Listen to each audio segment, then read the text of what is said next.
is up, YouTube? It is Coconut here, and today we are going to be doing Arlecchino's story quest. So I heard that this story quest is really emotional, and it is very, like, it can get pretty crazy from people who have, kind of done the quest as soon as it came out, right? It's only been a day ever since, like, it came out at the time of me recording this. But we're gonna do it today. I heard that this quest is basically, like, maybe 5 to 6 hours long if you're not skipping dialogue, which I'm not doing. I'm gonna be looking at all the dialogue. We're gonna be really letting all this digest. I think that, like, Genshin's going the Honkai Star Rail route because you know how the last couple quests for Penacony have also been like 5 hours long? So now Genshin's kind of doing it, which is really hilarious. But we're gonna see how long it is. I know that regardless, it's gonna be really nice. I know that we just came back from kind of like maybe a drought or filler, whatever you prefer to call it, with like the Childe banner. I did get her. She's a lot of fun, by the way. But I know that she wasn't necessarily a fan favorite for people, but Arlecchino is. And I know that this quest it's been a long time coming, and I'm excited to do it. So let's get into this baby and let's let it all digest. I'm excited. I finally can do this now too, so I can be able to unlock her boss because dang. Well, let's go in. Now, let's unlock it. It's so funny how this is called the child who doesn't exist. Interesting. It's a fine day. Yes, a fine day for a stroll around Poisson. So they say. But this is, Act 1, so let's find out. Oh, you know what I should do? Now that they installed this feature, let's go for this. Focused experienced mode. Okay. So, wait. This is checked? Yes, it is. I love that sound. I'm gonna enable focused experience mode. Let's see what this does to keep us more immersed. So let's find out. All right, focused experience mode. Chat, feel free to let me know if the audio is too loud over me, by the way. To Poisson, the child who doesn't exist. That sounds, scary. We'll find out. Hey, traveler. Paimon. Lyney! Oh, Paimon knows that voice! It's good to see him again. Can't wait to see the Over others here. as well. Hi, friend. Paimon's like, Lyney, it's been too long.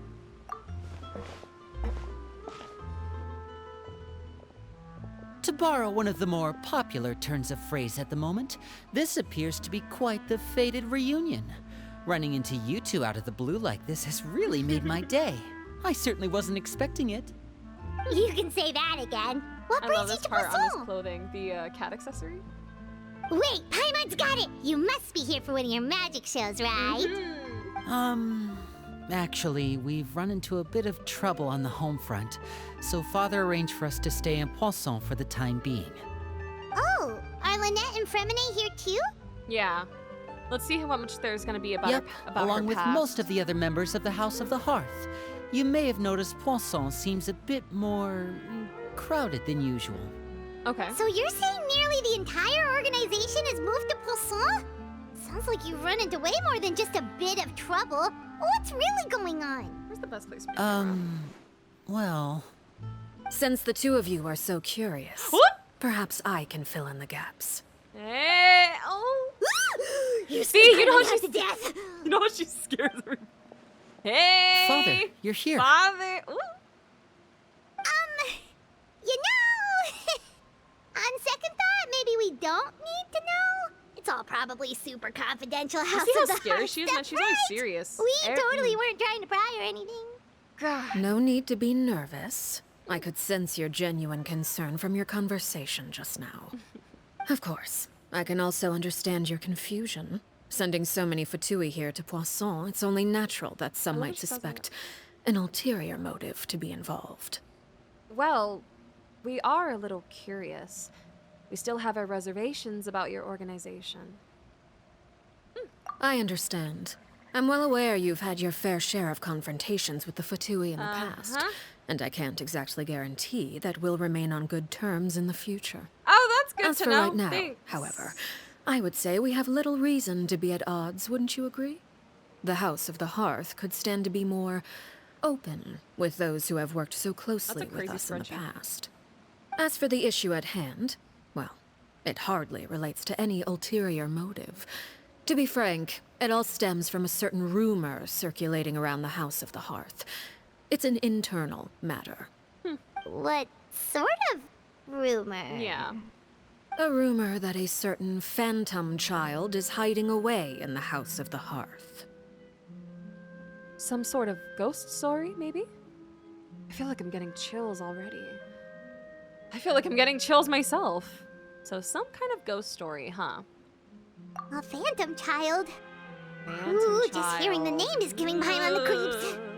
A spirit that should have long ceased to exist is lurking in the shadows of the House of the Hearth. So I decided to bring the children to Poisson before continuing to investigate the situation. I expect I should be able to track down the spirit fairly quickly. After that, it's just a matter of resolving the situation, if you will. Okay. It shouldn't be much trouble at all.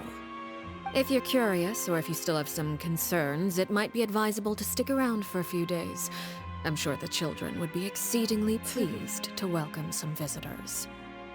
Lyney, I'll leave you to entertain our guests. I have some matters to attend to. Of course, Father.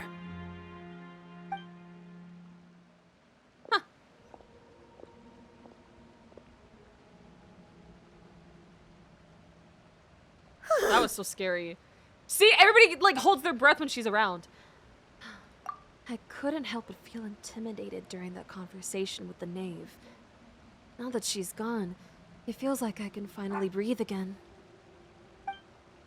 She also suggested that we stick around for a few days. But why? It has long been a dream of mine to invite you to our home and introduce you to my other siblings. You're quite well introduce. known in Well- the organization already. Okay. A lot of people have been talking about you, especially besides, after everything with the prophecy. The other two. If you're willing, why don't you stay a while and have a little chat with us? Alright. Not my dog barking. We don't have anything else to do right now anyway. But let's be clear, we're just gonna be there as guests, okay? Don't get any funny. Oh, wait a second. If we're your guests, that probably means we'll be treated to lots of yummy food, right? She's so Of mean, course. dude. That's all During she our thinks stay about, in but I can't Poisson, even blame her. We've been helping out the locals Oh, with some God. fishing. We bring in quite the bounty every day. In fact, today's the perfect chance for me to show you what I can do in the kitchen. Let's go. I'll take you to where we're staying. Okay, bet. Okay. When the hearth flame goes out. Part 1. So, be a house guest. Oh god, house guest scares me. Sure, why not? Woohoo! Is there any treasure nearby? No, there's not. Sad. Excuse me, cats. Oh, God, thank God I didn't. We rented this house from one of the locals to use as a temporary base. Thank God. I'll come back later and tidy up a bit. After that, it should be all ready for you to stay in tonight. That's cute. Awesome, thanks! So, where are we off to now? Well, when I happened to run into you two earlier, I was actually in the middle of distributing some supplies. With this many people staying in Poisson, we have to bring in outside supplies every now and then. I should probably make sure the rest of these provisions get delivered, otherwise people might start to get antsy. Okay, we'll come with. There are all sorts of rumors about your organization floating around out there. Paimon's not sure if she could even take a wild guess as to what's true and what's not. That was so but now fast. that we finally have the chance to see a day in the life of the house, we can take a good look at how you operate. Does Paimon's voice sound a little Well, different you're here? more I'm than not- welcome to come along. I don't know. Just follow me. Am I tripping? Okay, let's help Lyney distribute supplies. Let's go this way. Alright, let's distribute some supplies. Oh, wait, I have to go up here. Ah, darn it. Okay, hold on. Wrong way. Take it easy. Okay. Sure, I guess we'll go this way. Take it easy.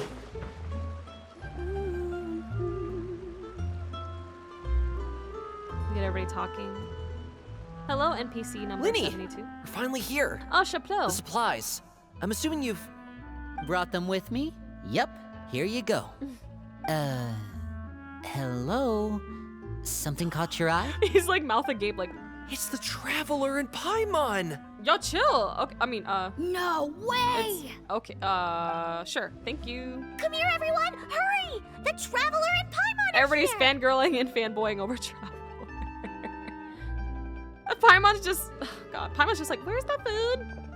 One at a time, please. Don't crowd around them all at once. We don't want to scare off our guests now, do we? Oh, it's all right! Gotta say, Paimon didn't realize we were this famous. Oh my God. Of course! Father and Lyney have told us so much about you. So father, okay. Father so these told are us the about other how you kids helped Lyney. too. According to her, you're a trustworthy friend. Oh.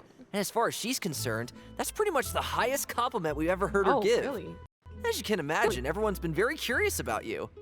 I heard the Traveler is so strong that she can move a mountain with her bare hands.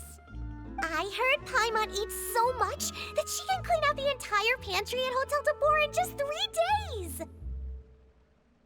Okay, so one of those is true and the other isn't. the first one's not true at all. The second part, yeah, Paimon can do it. Wait a second! That's the rumor you heard about Paimon? Oh, not cool at all! Mine's also a bit of a stretch. But Paimon's is definitely true. Oh, wait. When guests visit, you're supposed to give them gifts and stuff, right? What? Oh, we don't need something like that. Besides, we don't have anything to give to you. Come on, Aw. we insist. I can give you some of my new potions. Just pick your poison. What? And by that, I mean medicine or actual poison. I've got both. Oh, thank you. Or maybe Shaplo can teach you guys about stealth. He's super good at it. He's never been caught. Ah, now that's not a bad idea. I know you usually prefer to fight head on, but it never hurts to expand your bag of tricks, right? When it comes to eliminating your enemies, staying quiet can go a long way. Trust me, I would know. I was poisoned not too long ago, and I'm still dealing with the after effects. Me too, I had So I'm not poison. quite as good as I was before, but I can still give you some pointers. Oh wait, but you're Wait, poisoned differently. When you said gifts, Paimon didn't think you meant poison and stealth tactics. But those are the best things we can give you. You don't like them? Yeah, right? That's true. How about this? Tell me the name of someone who really annoys you, and we'll teach him a lesson for you. Okay, so I did viewer pools yesterday. All the people that we lost our 50-50s to. All right, let's name them. D-Luke, Jean, Mona, Cheech. We lost to everybody. We didn't lose to Tignari. But everybody else. All right, I got names. Come on. Now I'm playing. I find it interesting that a Harbinger would speak so highly of the Traveler. I do too. That's unusual to me. Tignari didn't want to be the reason we lost. The dangerous suggestion keep All keep on right, coming. Fold, Selwar. Let's go, dangerous I suggestions. think that's enough suggestions for now. When it comes to being a good host, it's the thought that counts. Yeah, the thought of You poisoning don't people. need a Jesus. physical gift to make our guests happy. In fact, pestering them with suggestion after suggestion might make them more annoyed than anything. I would say your enthusiasm has certainly gotten across. I feel like Lyney's eyes are kind of lackluster compared to other characters. Absolutely. We definitely feel the love. Awesome! It's been so long since we've had guests to play with. Aww. If there's anything you need, just let us know. Yeah, especially if it's poison or something. I've got all sorts of Thanks. potions for that. Thank you. Well, we'll talk to you all later. We've still got supplies to It's distribute. like, thanks. You're scaring me. All right, see you later. Especially poison. You need poisons? Anybody who you want me to poison? They're so cute. Bye. Lyney, about all that poison and stealth tactics talk just now. Scared you, did it? That kind of talk comes with being part of the House of the Hearth. Yeah. When Foltz was really young, he strangled all of his family pets. Just out of Oh. curiosity. He was labeled a dangerous problem child and was abandoned by his family. It always starts off with animals. Elwar has an unnatural obsession with potions. Father has forbidden her from trying all the different concoctions she comes up with, but she still tries to test them in secret. You really have to keep an eye on that one. Chaplot is around my age. While I'm mainly responsible for collecting intelligence, he handles surveillance. He's very passionate about his work and has no reservations about taking on some very difficult missions. I know you two probably aren't used to that kind of talk, but I can promise you they only had the best of intentions. Things like stealth tactics and developing different poisons, they really mean a lot to them. They were just trying to share the best of what they could offer, that's all. Okay. Well, let's continue distributing. Let's see if we find any other people. Let's find out. That's true, let her cook. You're right. Filial, supplies are here. Thanks. And who are these two? Outsiders? Not just any allow outsider. me to introduce you. This is the Traveler and Paimon. Oh, you're the famous duo I've been hearing so much about. Yeah, It's she's nice to pretty. meet you. I like I her heard hair. you've traveled to all sorts of places. Is that true? Of course! We're making our way all across to that! Oh, good for you. Filial. You must be pretty familiar with Fontaine by now, then. Have you seen the new opera that started running recently? I think it's called... The 4,000 Thieves? Oh, this is the first we've heard of it. It seems like it's going to be fantastic. From what I've been able to tell from the posters, anyway. You should definitely check it out if you have the time. Oh, and there's the blind maiden, See, I love these curls, too. dude. That one is supposed to have audience We need a character that interaction. has like straight Seems up pretty just curls. interesting. Like curly hair, like my curly hair. As you spend time After talking this about mission is something over, something. I think I'll go get a manicure.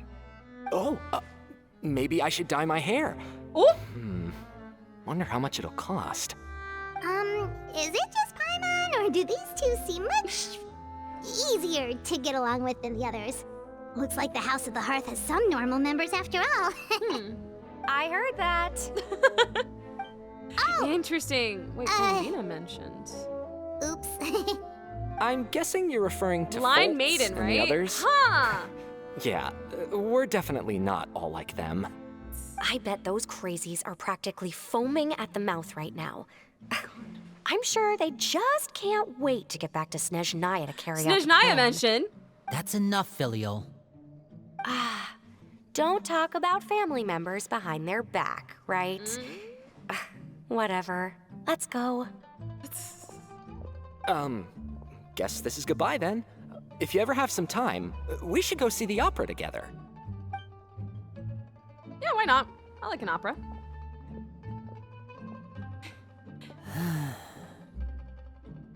Well, that's it for the supplies. We should probably head back as well.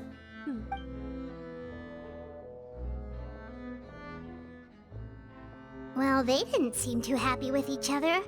Seems like there could be something more going on here. We should observe for now. It's better not to pry. You're right. We're only here as guests after all. Can't get in people's business. Lyney's getting super far ahead. much. Come on, let's catch up. Not to the point where they notice, at least. Okay. Family issues! Totally haven't seen that in a game before. Totally haven't seen that in Genshin before. Alright, let's see. So, what do you think of the members you've met so far? They've certainly got a lot of personality. Well, Father is always encouraging us to be strong-willed and independent. So if there's one thing we've got, it's people who aren't afraid to speak their mind. Well, I should probably get cooking. Wanna join? Of course! Then let's head out and... Freminet? What are Remy! you doing here? Why is he... You good? Well, Oh, are you okay? Are you okay? Hey, nice to see you again! Remy, You too. I heard you're here as guests of House of the Hearth. Welcome. We were just going to He make sounds some stressed. food. But maybe Why that's don't you just- come along? I don't know. I could use some help in the kitchen, and I seem to remember you mentioning you wanted to make seafood soup for the traveler in Paimon. Ooh, that sounds good. Seafood soup? Oh, Paimon is drooling already. Were you looking for something just now, Freminet? Maybe I can help. It's nothing. I just wanted to see if there were any extra supplies. Yeah, we've got some left over. What do you need? Some food and water, and some clean cloth, if possible. No problem. Give me a second here. Food, water... Okay. Wait a minute. What do you need all of those for? You're not on any missions as far as I'm aware, and you were just going to come eat with us. So what's this all about? What is Fremi hiding? I thought I'd grab an extra portion because I get hungry at night. Could be because I'm growing, you know? What? And He's really a bad Freminet. liar. Fremi's a bad liar, You bro. remember what I Fremi's told just like you? me. You're not like me. Your lying skills still need some work. Literally, Tell like me Fremi, what's I'm going a on. bad liar too. I get it. Is it really bad enough that you have to keep it from your own brother? Maybe it'll be better if we gave them some space. Yeah. He got caught in 5 seconds. This is the first time I've seen that kind of look on your face. Whatever happened, does it have something to do with Father? Oh, is it that serious? yes, Oh, it's that serious, huh? just follow me. Is that serious? They can't even voice it out loud. Because remember, she just popped up, like, behind us. If they say anything about Father, good luck, right? Let's see what he's hiding, because for it to be that serious... Remember, she popped up behind us without... Take it easy. You know, when we least expected it, literally not even that long ago. She could do that anytime to anyone. I would be scared to talk about her, too. Anybody would be. Any normal, sane person would be. Unless they got, like, a death wish. But let's see. Oh, wait, where am I? Take it easy. Hold on. Is it here? Figure out what Freminet is hiding. Is it here? Hi, friends. You're back! Hi. Oh, and you've brought some friends with you this time. Hello, my name's Lyney. I grew up in the House of the Hearth. And you are? Best way to kill someone? Hi, Lyney. Make them I'm turn also a Arlecchino. child of the House of the Hearth. Just like you. Why does she look like, You can call me Clervie. Clervie? Clervie? It's nice to meet you. Clervie. As in... Clervie from the Arlecchino video. Are we time traveling? Clervie from the Arlecchino video, the one that ended up dying. The ghost! Clervie's the ghost? Does that name ring any bells, Lyney? No, not at all. No.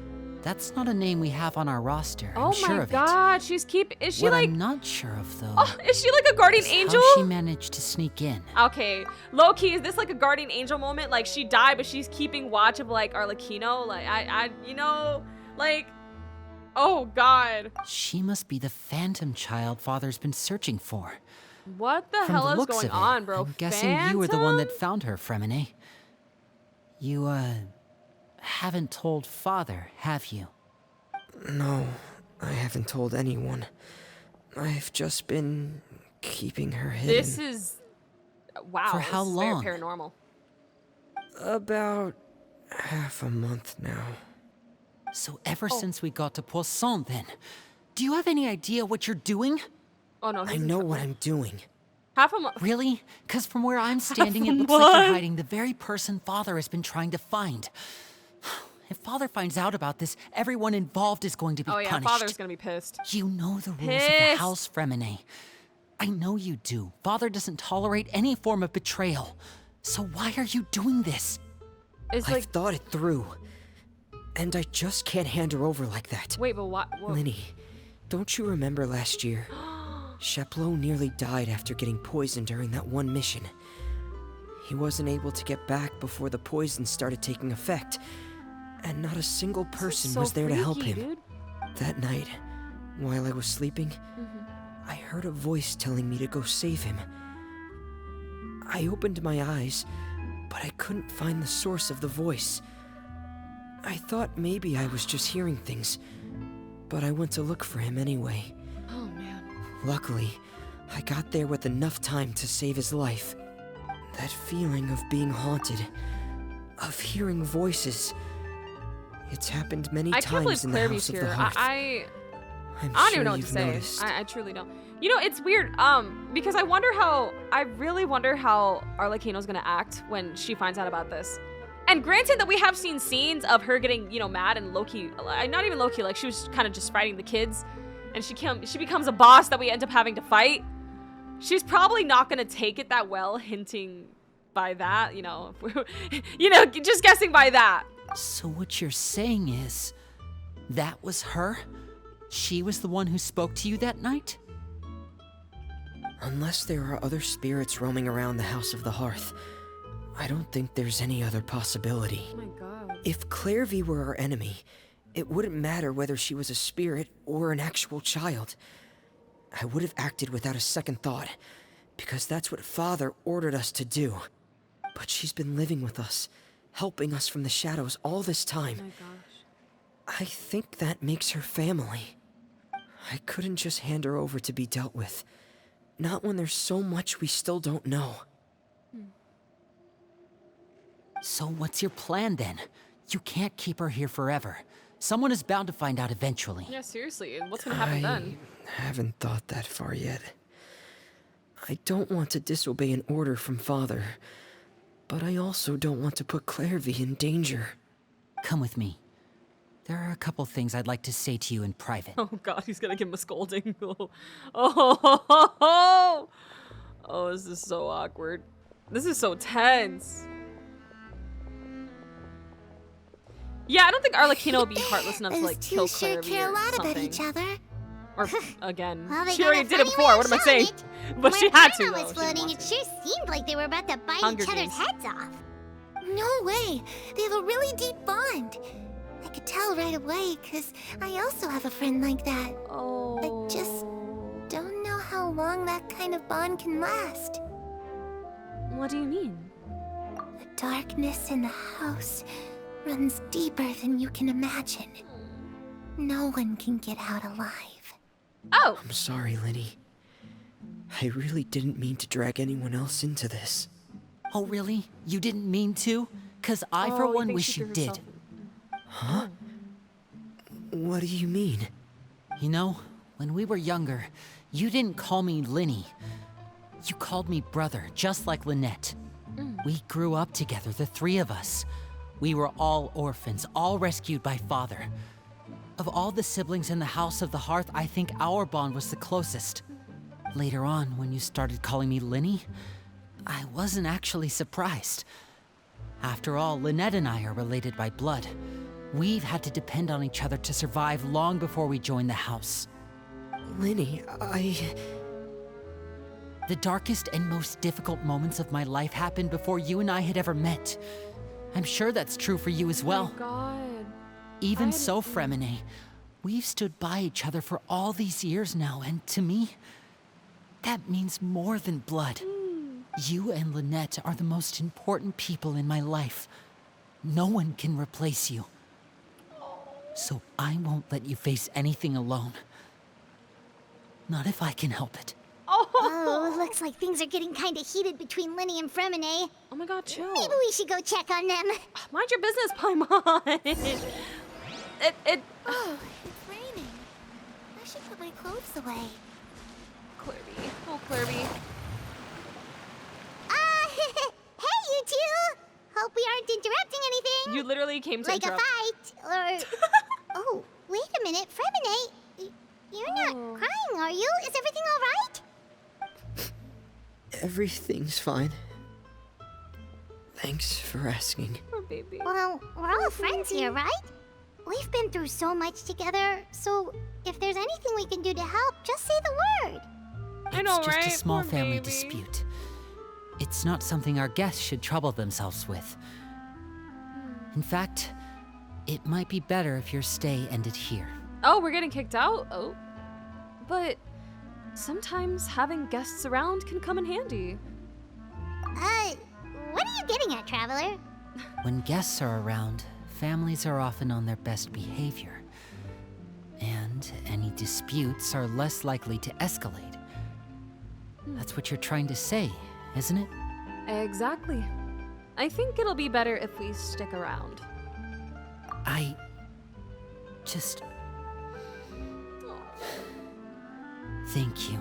Right? There's so much family, I was really hoping to keep you family out of it. disputes, family fights, and But even if I could think of some other reason to turn you yeah, away, they're so nosy, right? I'm not sure I could convince you.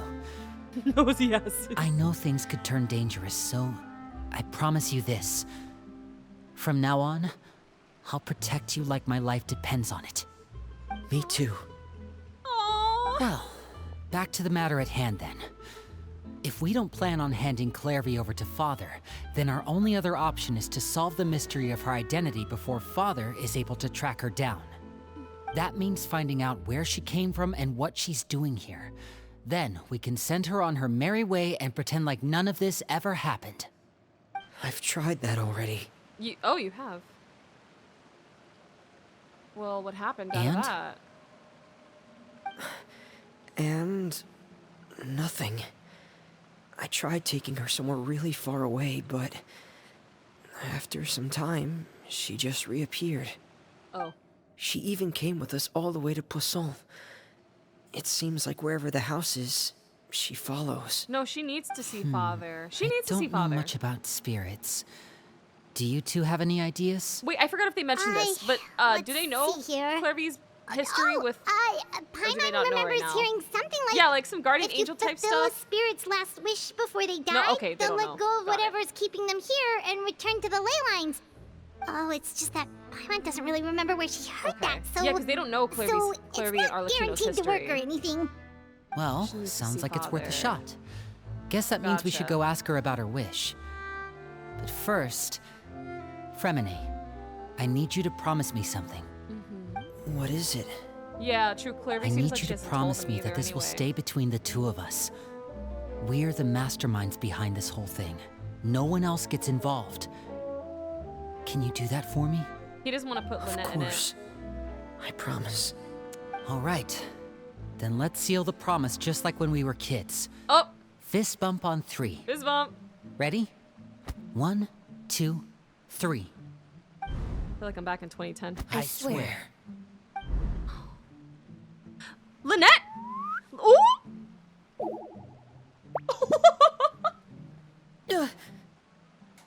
Oh my god, Lynette! Lynette! Holy crap, literally is Arlecchino's kid for real! You scared me! But what a Jeez. surprise! What brings you here, dear sister? She looks so... Nah, she heard everything. You can And, tell. when exactly did you get here? Nope, she heard it all. It's too late. It's too late. Oh, you're so in trouble. You can see it's like a hierarchy. You're Like, an idiot, brother. da-na-na-na-na. And you too, Freminet.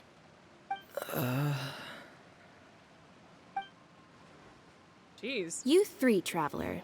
And you 4, Paimon. What? Wait, what did we do? I've seen we're being nosy, Clervie around the House of honestly. the Hearth before. I hadn't seen her in Poisson, so I figured she must not have come with us. But it turns out you were just hiding her. I heard you talking about your plan. Rather than steering clear of the situation, I'd rather fully join in.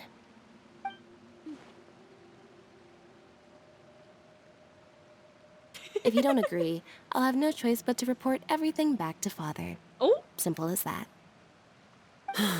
You're not giving us much wiggle room here, Lynette. oh my god. I guess we're all love in her. this together then. After we talk to Clervie, we'll figure out our next move. There's no time to lose. Let's go.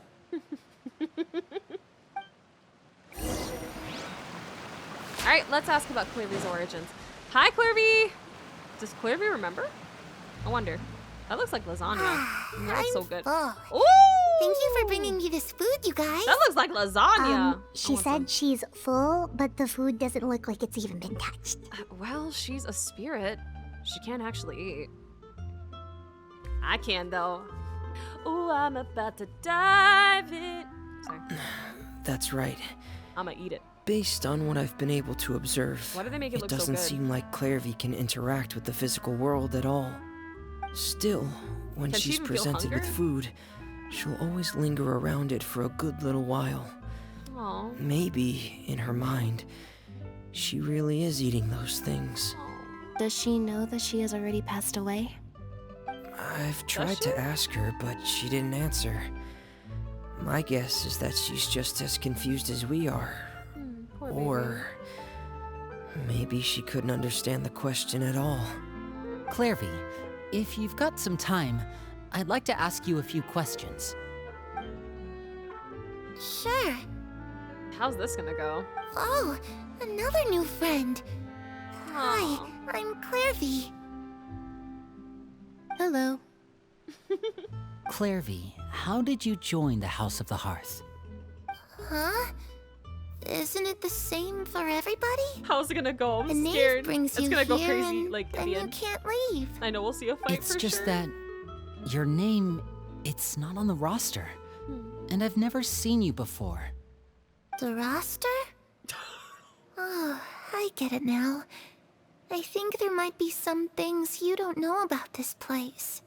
The people in charge, they're not as nice as they look. They say they keep a roster, but it's not complete. There are a lot of people who aren't on it, and never will be. Oh. In this house, some people are family, and other people are just test subjects. Those kinds true. of people aren't ever going to get a place on the roster. Unless it's the roster of people who've been executed. That's true, especially remembering the video, the 7-minute video with Arlecchino and Clervie when they were both kids. Clervie was under the old Knave, and they basically had to play Hunger Games essentially. And I wonder if Clervie's still thinking of the house right here, like this house right now, as that old one, since this is her spirit, right? And as her spirit, obviously she died before Arlecchino even was able to become the Knave, right? It's just so her spirit hasn't seen what's happened after. I don't know. It's Wait, does that mean the Knave? unless I'm talking out of my butt. Is there anyone that can vouch for you? Yeah, she's talking about the old times. I feel like this is literally like Carrie. Old She's Testament my and New best Testament. friend. She's the only one I trust in this place. Have either of you heard of that name before? No. Yeah. Me neither. Clervie, Perry. Neither of those names are on the roster. Perry. But it seems like she's telling the truth. Either that, or this kid's already Who got was a bag Perry of tricks again? bigger than mine. Maybe we should try a different approach. Clervie, Aperwere! do you have a wish? Arlecchino! A wish? Oh! It can be anything you want. Oh my god, the Just nickname for imagine. Arlecchino? It's your birthday, you're blowing out the candles, and your wish is...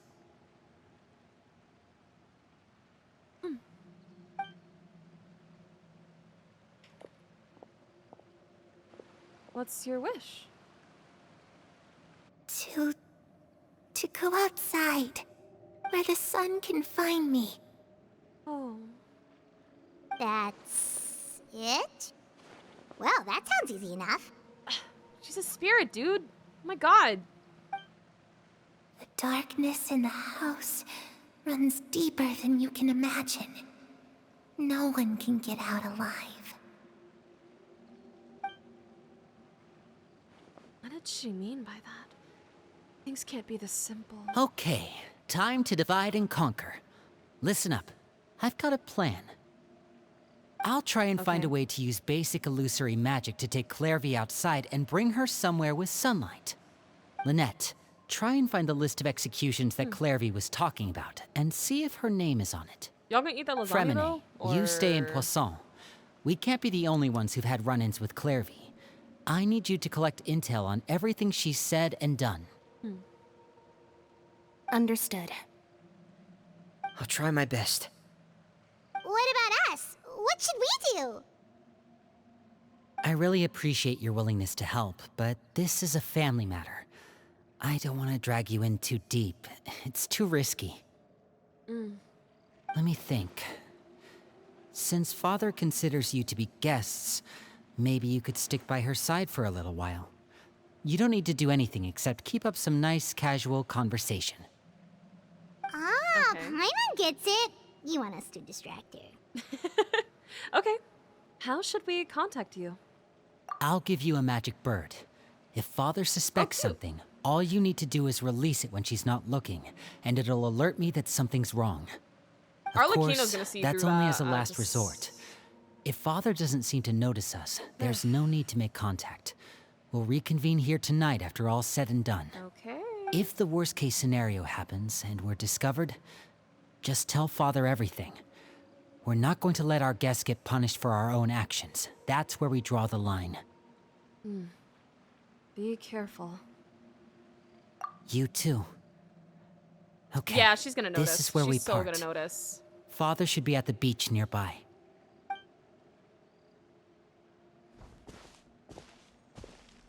I really hope this goes well. No, it has to go well. That's the only way this can get resolved.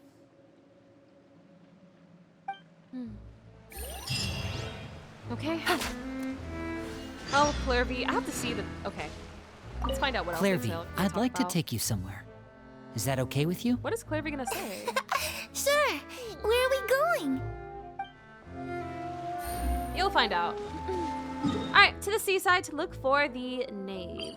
Let us go. So Kubriana's mother was killed by Pyro. Take it easy. My gosh! All right, let's go. This calm music while this while this stuff is going on. You know, just normal stuff in Genshin.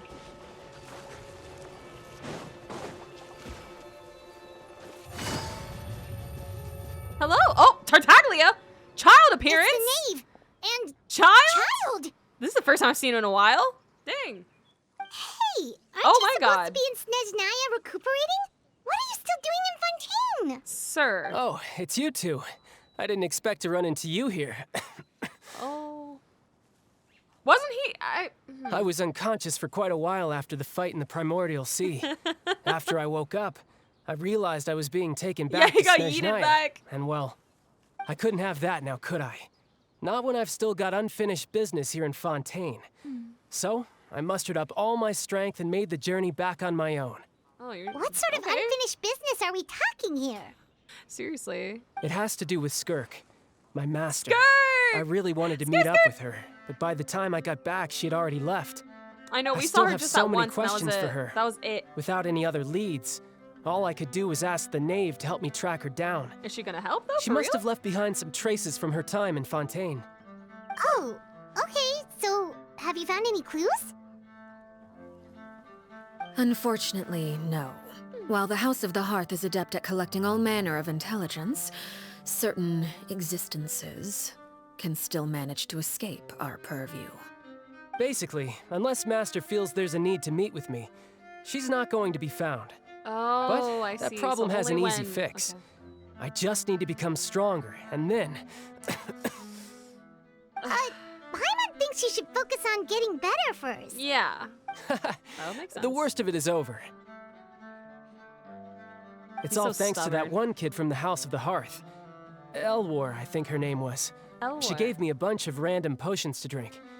They didn't go down easy, let me tell you. Pain and chills all over. But they really did help speed up my recovery. And that's good, because it looks like I really do have to head back this time. The old man's been putting the pressure on me. He sent someone to tell me I'm needed for some sort of project. Project Stuja? Project Stuja. Yeah, that's Wait, the who's one. the old man? Project I heard Regrador's Stuja. involved too. I'm not looking forward to old man having to is, listen to all his monologuing, that's for sure. Hey, maybe you could think of a way for me to stay in Fontaine for a little longer. Wait, who's the old Helping man? Lyney and the others Piero? brush up on their fighting skills would be far more interesting. If you and I could spar, that Piero, would be okay. even better. I've been waiting for a chance to see you go all out. And what a sweet little Head honcho, yep. daydream that is. Fatui head honcho. But I also have a role to play in all this. Oh. I'll be leaving Fontaine shortly as well. Besides, considering how little they see fit to step outside the homeland, being called on to return to Snezhnaya by such illustrious dignitaries, what a great honor. Wouldn't you agree? One I could do without, I'd say. Oh gosh. Is it just Paimon? Or does it kind of seem like they're... Just casually trash-talking their colleagues behind their backs? Yeah.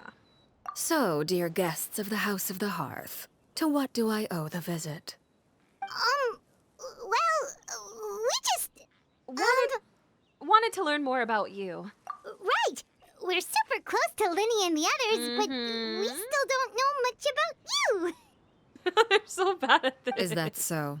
Introductions have already been made, have they not? Yes, but you should do another one. Well, you see?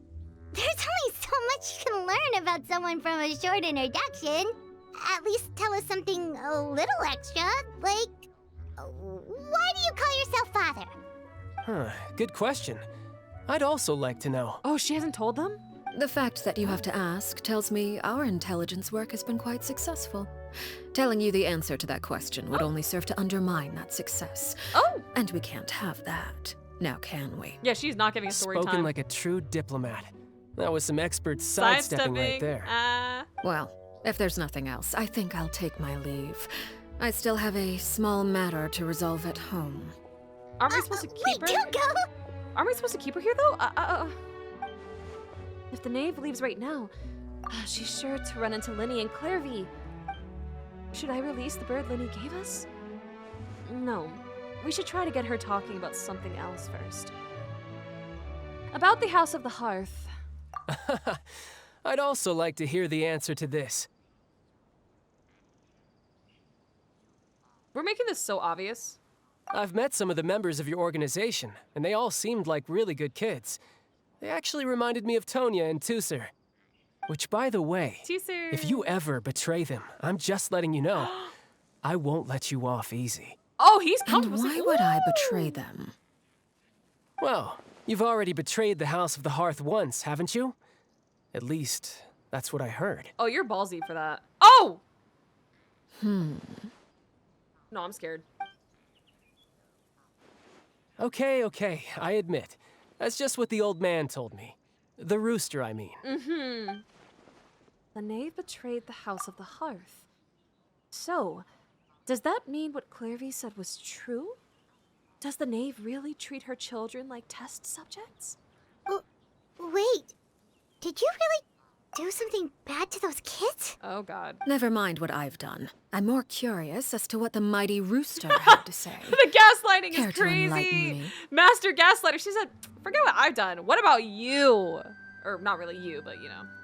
Well, nothing much. Just some stuff about you taking out many other members of the House of the Hearth, and even going so far to attack your own family. I see. The fact that they can converse about this is Based on your that's reaction, scary. I'm guessing it's all a bunch of lies. Hardly. I don't appreciate his particular turns of phrase, but I suppose he didn't say anything untrue. We're about to find somebody dead in a ditch tomorrow, I'm telling you. Although, it would be more accurate to say that there is a certain level of prejudice involved, but I don't intend to clear that up just yet. Prejudice has a funny way of concealing the real truth behind certain things, an attribute that I find to be quite advantageous. Oh, I'd love to do a knave cosplay. Call yourself a I'd love Fontainian, to, for yeah. example, Yeah, and it's people in the will books. assume all sorts of things, when the real truth is that this is simply the land where I was raised. Oh! Huh? You're not actually from Fontaine? But then, why did you try to help out with the So prophecy she was and just everything? raised here. Okay. I was trying to protect the children born in Fontaine. Claiming that I myself was a Fontainian simply made it easier to operate. Fair enough. People would hardly suspect a fellow Fontainian of having any ulterior motives.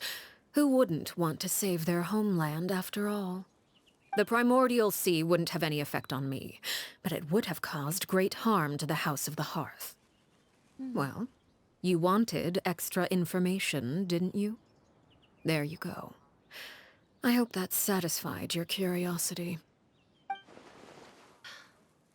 So much for learning anything else about her betrayal.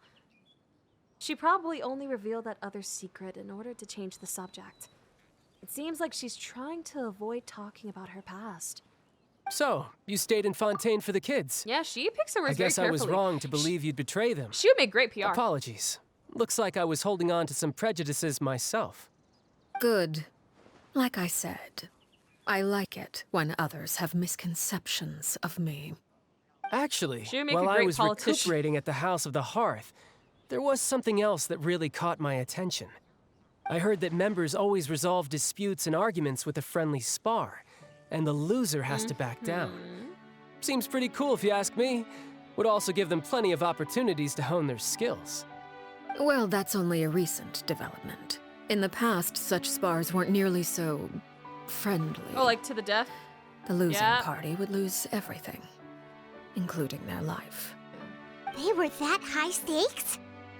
Whew, at least that's not a thing anymore. Well, the current atmosphere's not half bad. I'm a bit jealous, actually.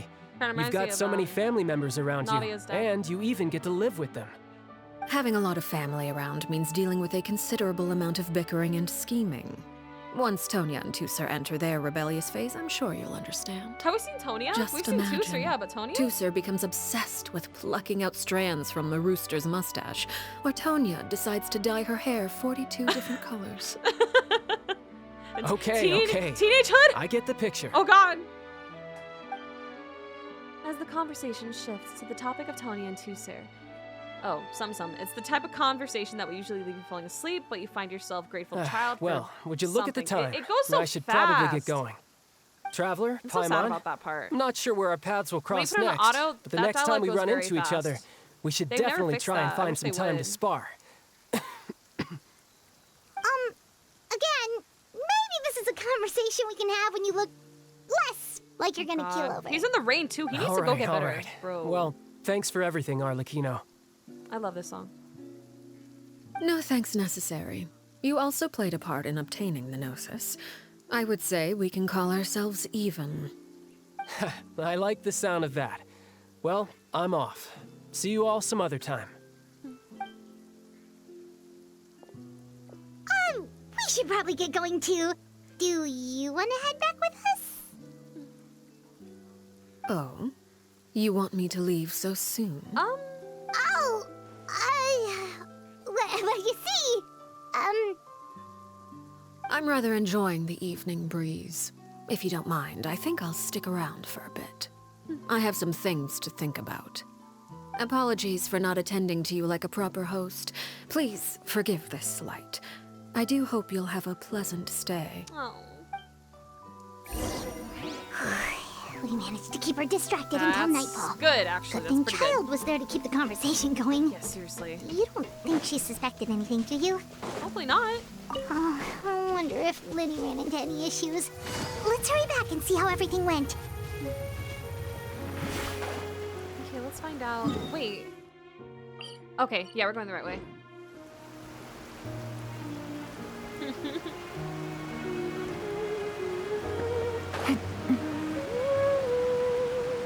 Oh. She really is. She really is, right?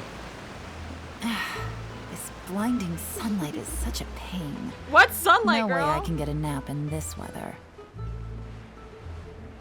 All right, everybody's Where's Clervie? What? Clervie! Did she run off? Imagine she runs off and they can't find her. Lyney, how did everything go? Well, long story short, we ran into a small issue. Clervie can't go into the sunlight. What do you mean? Everything was fine at first. She followed me up to the surface just like I told her. Is it because she's French? What? But as I led her out of the shadows and into the sunlight, she vanished. Oh. I turned around and there she was, standing at the edge of the shadows, silently watching me. Huh. Maybe she's afraid of sunlight, or... No, it wouldn't be her wish if that were the case. Well, we could always try pushing her into it. Not sure pushing works on a non-corporeal being. Oh, true. I've pretty much tried it all already. Nothing worked. Eventually, the sun went down, so all I could do was bring her back here. How did it go with you, Lynette? Good. I've got the list. It's right here. Really? Well, what are we waiting for? Let's take a look! Okay. Oh, that's a lot of pages. Oh, it's gonna take forever to get through it all. Oh god. We can each take a section. Here. La Pouillade, L'Endroit, Chambel, Horaire. Horaire, L'Endroit, La Poyade. Oh, she's pretty. And Jambel. Okay. Oh, yikes. That Horaire guy has a huge scar on his face. He's kinda giving Paimon the creeps. Ah, I've met him before. The scar is from an injury he received during a mission. I still remember him joking with me about it. He said any future lover would take one look at him and then lose all interest. Aw, chill. Did he say anything else? Well, I asked if there was someone he was interested in. He said no, and that's where our conversation ended. It was only later that I learned he really did have someone he liked. He risked everything to escape so he could be with her, but it didn't work. One day, Father asked to see him. And, well, I never saw him again after that. Wait, so that means the knave, She? It may seem cruel, but it's just one of the rules of the house. Oh my god. Betrayal is not to be taken lightly. We know too many secrets to come and go as we please. So, if you do try to leave, you pay with your life. Oh, that's kind of a solemn atmosphere descends over the group as you look through the list. Her name's However, not something. here, See, huh? it keeps going fast. Well, that's not too surprising. It doesn't seem like this list is complete. It only contains records dating back around 5 years. Let's shift our attention then. Freminet, were you able to find anything out? Freminet. I think Freminet is just. I don't know about shaken sorry. up, but he's. I was thinking about something. I think the situation has been getting to I him. managed to talk to quite a few people, Getting to him the but worst I out of couldn't everybody. help but notice that the atmosphere in the house was a little strange. Yeah, I feel like the person least Strange. affected is Lynette. Yeah. But in a good way. I Like mean, she's clear-headed I know for this. there have been arguments in the past, times when people haven't gotten along. Chaplot and Filial are a good example of that. Oh, those are two of the people that we met while delivering supplies. Paimon can see how they might not get along. They had very different vibes, and their, interests seem to be pretty different Vibes, as well. interests. They hated That's each to be other. expected, Just kidding, actually. I'm playing. Father brought us all here, shared her knowledge with us, taught us how to fight. That's one thing we all share. But that's also where the similarities end. Not all of us feel the same desire to stay here. As members of the House of the Hearth, we're also considered part of the Fatui. And to a lot of people, that's an identity they never asked for. Certain members get older and realize they want something else for themselves. But considering the rules of the house, most people would never say that out loud. Yeah, if you want to People live, like right? Chaplot and Foltz are loyal to Father and her vision. They're proud to be part of the Fatui. Filial and Nantoy, on the other hand, well, they aren't quite as enthusiastic. These kinds of conflicts have always been there. It's not like Father is in the dark about any of this. Really? Well, that's true. But it just feels like things have gotten worse lately. Filial and the others, it seemed like they were meeting in secret to talk about something. I can't say for sure, but I think they've met Clervie. You think she's been inciting them to act out? Really? No, not exactly. But I wouldn't be surprised if she said something to them about the darkness in the house and how deep it runs. She's told me about it before. Experiments being run on children. People being used as pawns on the battlefield without so much as the strength to survive. And they just believed all that? Without any evidence? Clervie's words probably gave them the excuse they were looking for. Whether they actually believe them to be true is secondary. That's so scary, This is though. all because of Project Stuja, isn't it? Whoa. Hold on a second.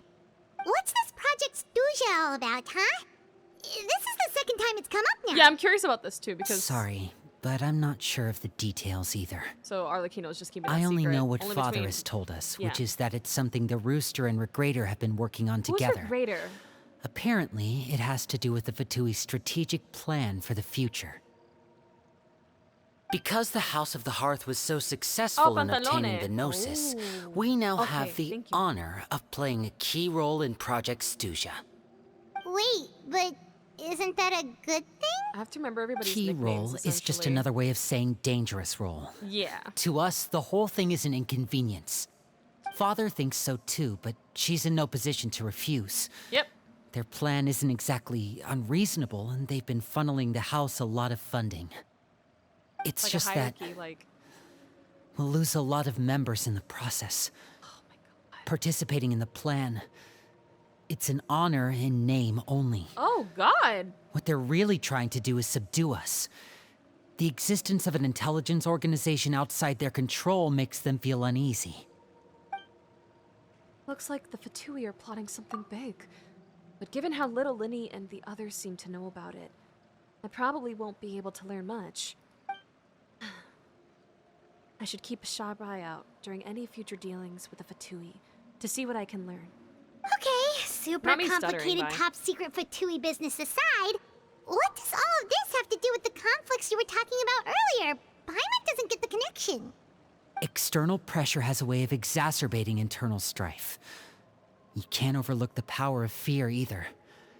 People are afraid of dying, and that fear is often the impetus for a lot of stupid decisions. I thought resolving the Clervie situation would make everything go back to normal. But There's it looks more like things are more problems. complicated than I thought. If we leave Filiol and the others to their own devices, sooner or later, Father will be forced to take action. We can only focus on one situation at a time, brother. You're right. Even if we confront Filiol and the others, it won't do any good. It might even make matters worse. We should focus on Clervie for now. Yeah, it's like one problem at a Well, it's one problem at a time. getting but late. Damn. Each problem We is should head freaking- back is, and like, get some rest. Freaking hard. It's pretty hard. We'll try again first thing tomorrow. Okay. Lynette, you stick with me this time. Freminet, keep a close eye on Filiol and the others. Make sure they don't do anything they'll regret. Good work today, everyone. Have a good night, and I'll see you tomorrow. My god. Okay. Let's rest at this place. To bed.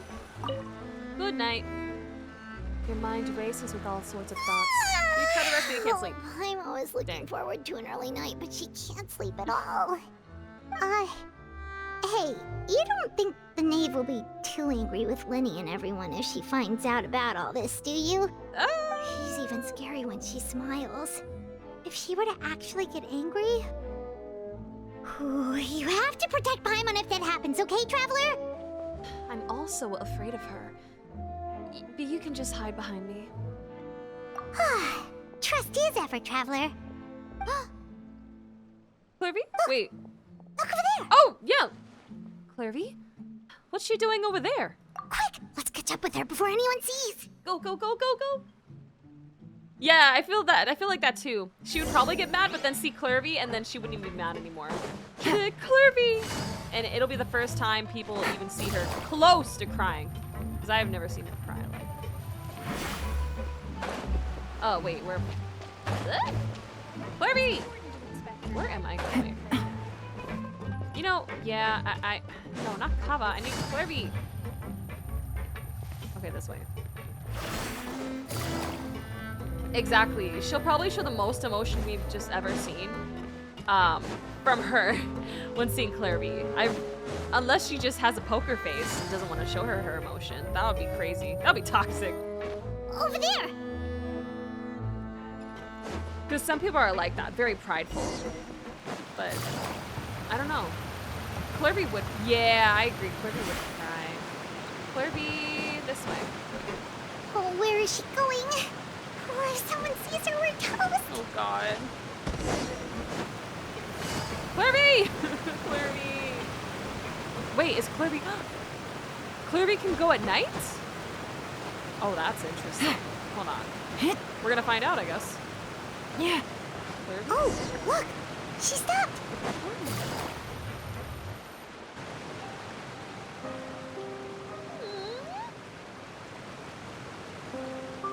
Clervie! Shh. I opened the window while no one was looking. Look how pretty the outside is. Remember how she wanted to see, you know, just like that, the special like sky with, oh my God, with Arlecchino. Window? There's nothing here. If only I could have more than this. You probably think I'm being silly, huh? All this hopeless resisting. It's better to dream of what I could have than try to make it a reality, right? Yes. Please, help us get on the same page here, Clervie. We need you to tell us what you know. Can you do that? Sure. Although, after you hear all this, I think you might regret that decision. Everyone in this family is nothing more than a tool. Something to be used and exploited. We're all expendable. Including me. As long as you're useful, you get to stick around. Lose your value, and you're handed over to the doctor, experimented on, and given a fate worse than death. I've seen it happen again and again, and I've had enough. Poor baby. You're saying the knave did all that? Yeah, I hate the doctor too. Seriously. It's just, that doesn't seem like something she would do. She's scary and all, but it seems like even she has lines she wouldn't cross. They don't know that they're not talking about the same knave. I knew you wouldn't believe not. me. Everyone thinks she's a good person. They all think of her like a real mother. Mother? But she doesn't deserve that title. She's disgraced it and tarnished it. See? And if I had things my way, I'd never see her again. If only Perry were here, she'd understand. Perry? There's that name again. Also, Paimon's getting a strange feeling. It almost feels like she's not really here with us. Paimon can't tell if she's actually talking to us or if she's mistaken us for someone else. I'm not sure either. But she is a spirit. It could be anything. Well, in any case, it seems like she really needs someone to talk to. We should keep her company for a little longer. She looks so young. But it seems like she's been through a lot. It's getting windy. I should close the window. Ooh, look at the moon. Isn't it pretty? Hey, wanna hear a secret? I heard that if you look up at the night sky in Snezhnaya, you can see the aurora. It's supposed to be super pretty. Yep. Even prettier than the moon tonight. It is that one scene from the shore. I'd love to see it. Perry and I promised each other that once we're older, we're gonna go see it together. But I can't find her. I'm worried she's also been... No, that wouldn't happen to her. She's special. Mother likes her a lot. We should really go talk to Mother, but we just fought. She doesn't want to see me, and I'm too scared to face her. What should I do? This is tough. This is tough.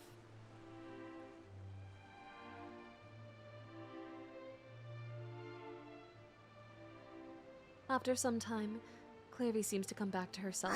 She gives a weak Paimon smile. really doesn't understand what's going on with her. Well, let's head back. We've got an early morning tomorrow. The night passes. Oh. All right, looks like we're all here. Let's go ahead with the plan. Before we do that, I have a question. Oh? What is it? Have the knave and the doctor ever worked together? What makes you ask that? Well, we kinda ran into Clervie last night, and that's what she told us. We met the doctor back in Sumeru. He's super dangerous, and he's done all sorts of bad things. It's possible that Father and the Doctor have had certain dealings, but I don't think Father would work with him. We're not really on the same side, so there's not a lot of trust between them. That doesn't exactly set the stage for a successful partnership. I did hear, though, that when Father first became a Harbinger, the Doctor offered to work with the House of the Hearth. Father rejected most of his proposals, except for one. It had to do with some sort of secret experiment. Oh, this is looking bad. Secret experiment? Could that be what Clervie was talking about? Like this miscommunication, the miscommunications. I don't think so. The misunderstandings. I don't know any Oh details my about the God. experiment itself, I feel but so I do know it's an bad. They don't entirely know. independent operation. Nobody knows about it. The Doctor only proposed a direction for the research. It is That a was the miscommunication extent trope. of his involvement. I still don't think that counts as working together. The details of the experiment are confidential, but complete records are kept on all participants. That doesn't seem to be the case with the situation Clervie referred to. I know you don't agree with some of the Fatui's methods, and I'm not asking you to. But I am asking you to trust us on this. The House of the Hearth has its own principles. There are certain lines we're not willing to cross. Alright, that's good to hear at least. Clervie seems to think the knave and the doctor worked together to do something horrible. If that turned out to be true, Paimon doesn't know how he would even face you guys. It's just that it doesn't seem like Clervie is lying either. The easiest thing to do would be just ask the knave directly, but Paimon doesn't think she'd tell us. Let's focus on the plan for now. Father didn't come back last night. She's probably still near the shore. We'll be counting on you to distract her. Lynette, you're with me. Freminet, you know what to do. Be on your guard, everyone. All right, let's get to it. Oh God. All right, let's continue executing it. I guess we just got to get out of here, back to the surface.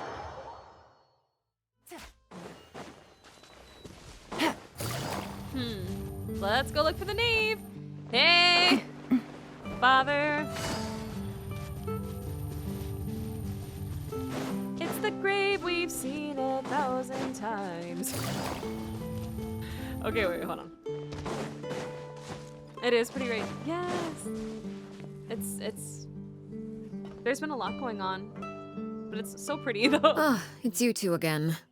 I must say, you look a bit pale. Did you have trouble sleeping last night? A little. Don't worry about it. Perhaps if you had less on your mind, you'd be able to absolve yourself of such troubles. So what are you planning to do now? Catch up on some sleep? Or should I give you some time to rack your brain for a topic to discuss before I ask any questions? Before what? Although I must profess to being curious. Without Childe here, how do you plan on distracting me? Oh!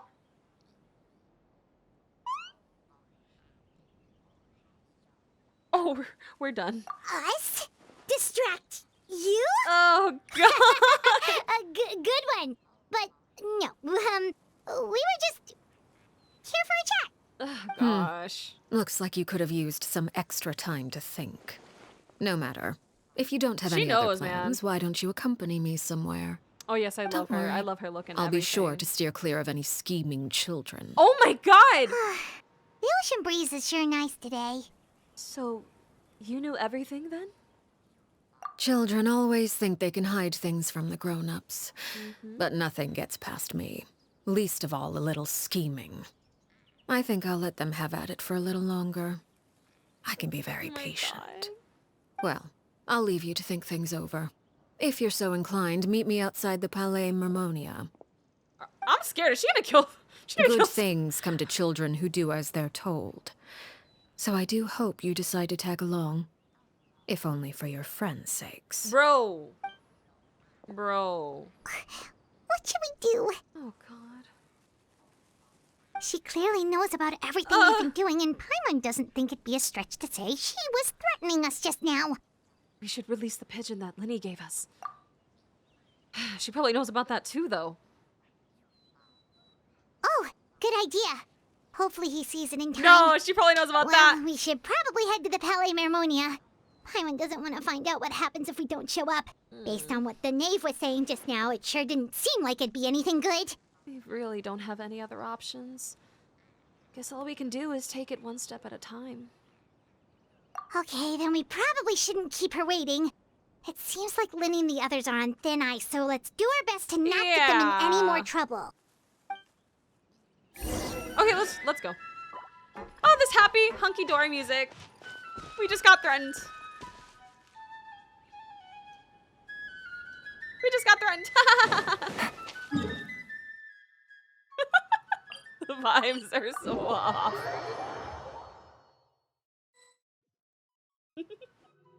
Seeing as we still have some time before my meeting, we might as well enjoy some pleasant conversation while we wait. I'm glad to see you get along with my children. Being surrounded by good companions is necessary for a child's development. You're not planning on doing anything to them, are you? Please be honest. I assume you're referring to Lyney, Lynette, and Freminet. Although, there's that situation with Filial and Nentoy as well. It appears quite a few people have been acting out lately. No matter. You heard I'm her not voice? one to discriminate. That freaked me out. All those That who freaked me betray the out. house meet the same fate. There are no exceptions.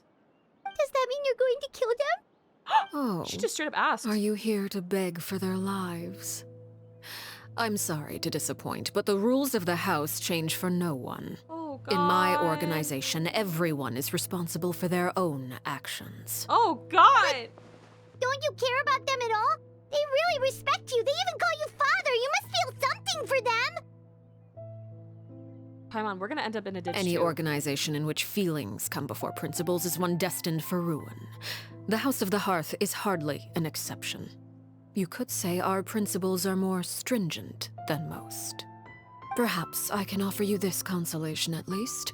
As our guests, you two will not be held accountable along with them. There's really no other way to solve this issue? None? I would imagine Lyney, Lynette, and Freminet will be able to keep their lives. Ugh. As for Filial, Nentoy, and the others, I'm afraid there's little I can do. They can try to escape, but once you know our secrets, there's no getting out alive. She scares the shit out of me, bro. But that's awful. Ah, you seem concerned. Out of consideration for my guests, I suppose I could turn a blind eye for a little longer. If Lyney and the just others stalling manage to the dispose of inevitable. Clervie in the meantime, all evidence of their wrongdoing will be lost. In that case, I could hardly punish them for something I But how do you couldn't feel about prove. Clervie? How do you feel about Clervie? If their efforts I- are unsuccessful, on the other hand, all will be held accountable. And the punishment will be severe. It's a deal then. We'll hold you to it. Of course. Oh, and here, I She believe just this doesn't give a belongs fuck. to you. Like, what? Do try She's and not like, keep "Oh my God, better track of Clervie!" it next time. It takes a considerable amount of time to train a bird like this. It would be such a pity if you were to lose it permanently. Wait, where did you get that?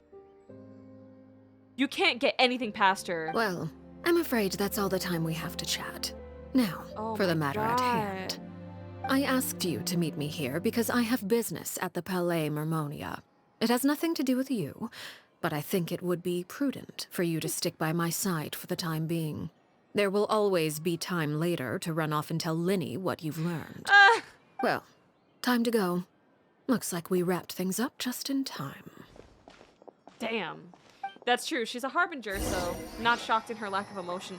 I just thought out of all people, like Clervie. Damn. Well, let's go see her complete the negotiations. However, she wants to do that. Take it easy. That is so crazy. I don't even like. Hey, look who it is! That's true. She would have hit any emotion in front of everyone. So maybe she does feel something, but she's not gonna let us know. Look who it is! Yes! It's been a while, Monsieur Neuvillette. No reaction, that's crazy. I must say, I wasn't expecting my meeting request to be approved quite so quickly. The Palais Mermonia operates with an efficiency worthy of admiration. It is only right that an esteemed diplomat such as yourself should be afforded the proper level of respect. Although, if I may speak plainly, I must confess that I did not anticipate we would have the occasion to meet again after presenting you with the Gnosis. I see you've brought the Traveler and Paimon with you as well. Hello. If I may inquire as to the purpose of your visit. I'll be departing Fontaine shortly. There is, however, an outstanding matter that I would like to see resolved before I go. It requires a rather lengthy explanation, I'm afraid. So I took the liberty of explaining everything in this proposal. Please review it at your leisure, Monsieur Neuvillette.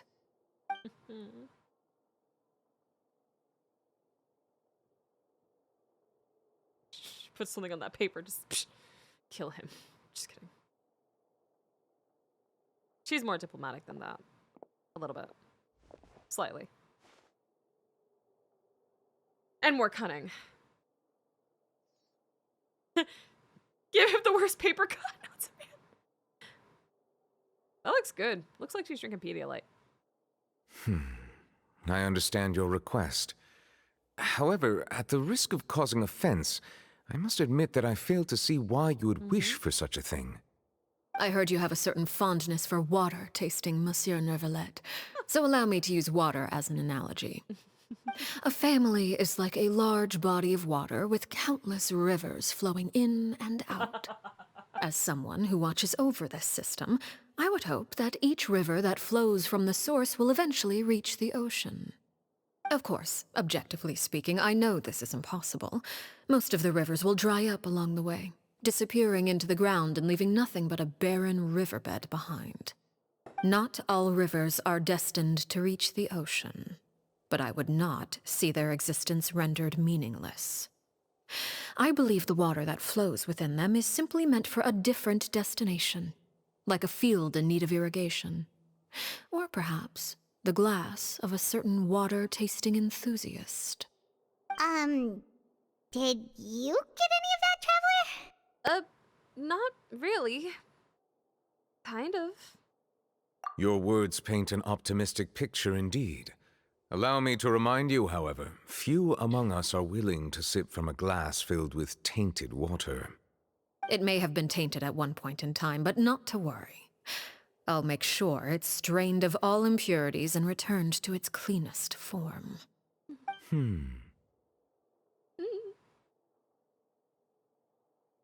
I seem to recall there being a transactional aspect to your proposal. Perhaps you could expound on that?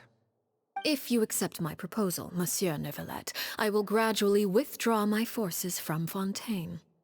And, unless absolutely necessary, I will no longer carry out any special missions within Fontaine.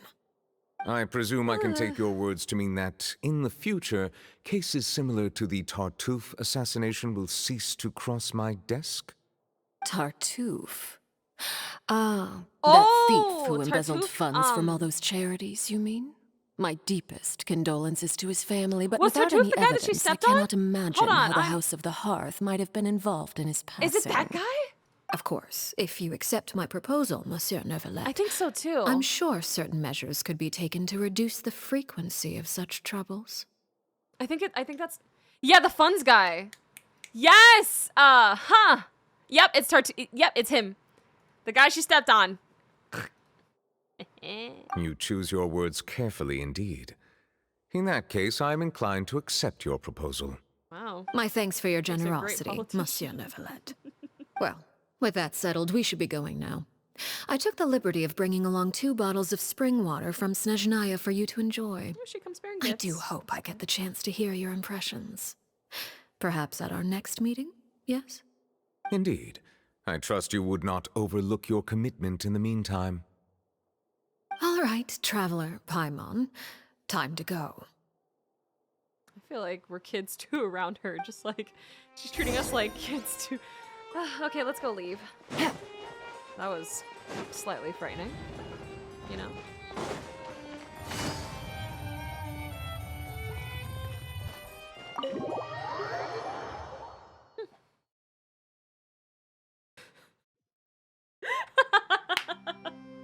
I'm just like, oh yeah. So, she did do that. Of course, you would not have exactly emotions were you like that. talking about back there? Paimon only heard you mention some rivers, a large body of water, and then some kind of irrigation scheme. I kind of understood it. You really want to know? I would imagine there might be more pressing concerns at the moment. Yeah. Lyney, Paimon really hopes everything's going okay. Oh, Paimon recognizes that look. You've got your thinking cap on, don't you, Traveler? The knave may seem relaxed, but she didn't seem to be joking earlier when she said those who betray the organization must pay with their lives. I think she's serious about punishing those kids.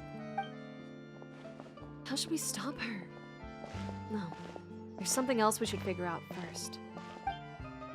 While we were talking in front of the Palais Mermonia, she mentioned Clervie's name. Does that mean she knew where Clervie was this entire time? Maybe she even anticipated how Lyney and the others were going to act. Oh! Jesus!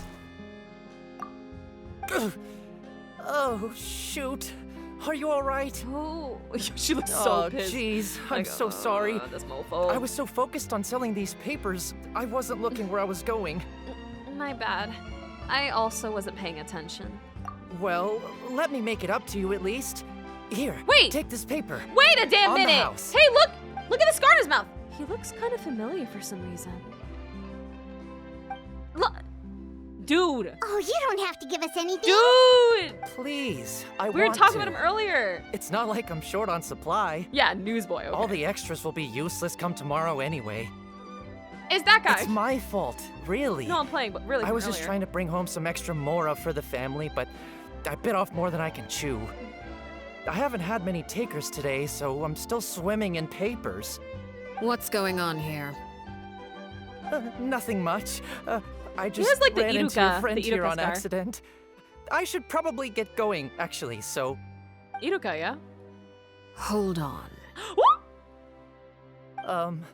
Of course, I'm happy to compensate you with mora, it's just... I don't have any on me at the moment. She literally knows you. I'll take You're 3 dead. papers. Here. Your payment. Oh, Bomb. There's a bomb. thank you for your patronage. May the Archons bless you with good fortune. If only I had the chance to run into such generous customers every day. I should probably just take on a smaller inventory though, right? I'm getting married soon, so sometimes it's hard to not get ahead of myself. Anyway, I should head out. Oh my Goodbye. god! Dude! Well, now that my affairs are settled, we should take the boat back to Poisson. We've even acquired some light reading to enjoy along the way. To the girl, remember? Actually, why don't we stick around for a little longer? Paimon just realized how hungry she is. She can't head back to Poisson on an empty stomach. Looks like Paimon is trying to buy us more time. If we head back now, I doubt Lyney and the others will have made any progress. What should we do? It appears you two are under the impression that delaying our return will somehow alter the situation in your favor. I'm sorry to ruin your fantasy, but your efforts are meaningless. That being said, I could be persuaded to give Lyney some extra time. I just have one condition. Yes. If you agree to my request, I'll even answer some of your questions. You're quite curious about Clervie, are you not? And my relationship to her. She's saying it so nonchalant, Wait. girl. What? Why are you being so generous all of a sudden? You're not gonna ask us to do something bad, are you? You overestimate yourself. You don't have the talent for bad things. Oh, interesting. Okay, well. Then what can you possibly... Alright. The most important consideration in a negotiation is that both sides receive something they want. Demands and threats only get you so far. Your condition. Let's hear it. Wonderful. Here it is. When the time comes, make the choice that you deem most appropriate in the situation, and lend your help to the House of the Hearth. Oh. Okay. Sounds normal enough. But what do you mean, when the time comes? When is that supposed to be? I guess when That is for you to decide. We will find out. We accept your condition. Then we have a deal. Follow me. Oh, God. Okay, where to now? Follow the name to the nameless ruins. Don't look at my weapons. Ah. All the way to here. Interesting. Interesante. Oh, I gotta do my babble. Take it easy.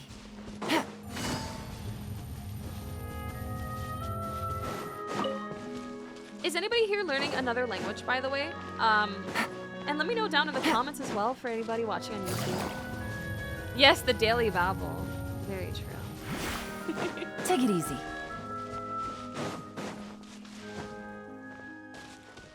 Alright, follow the name to the nameless ruin.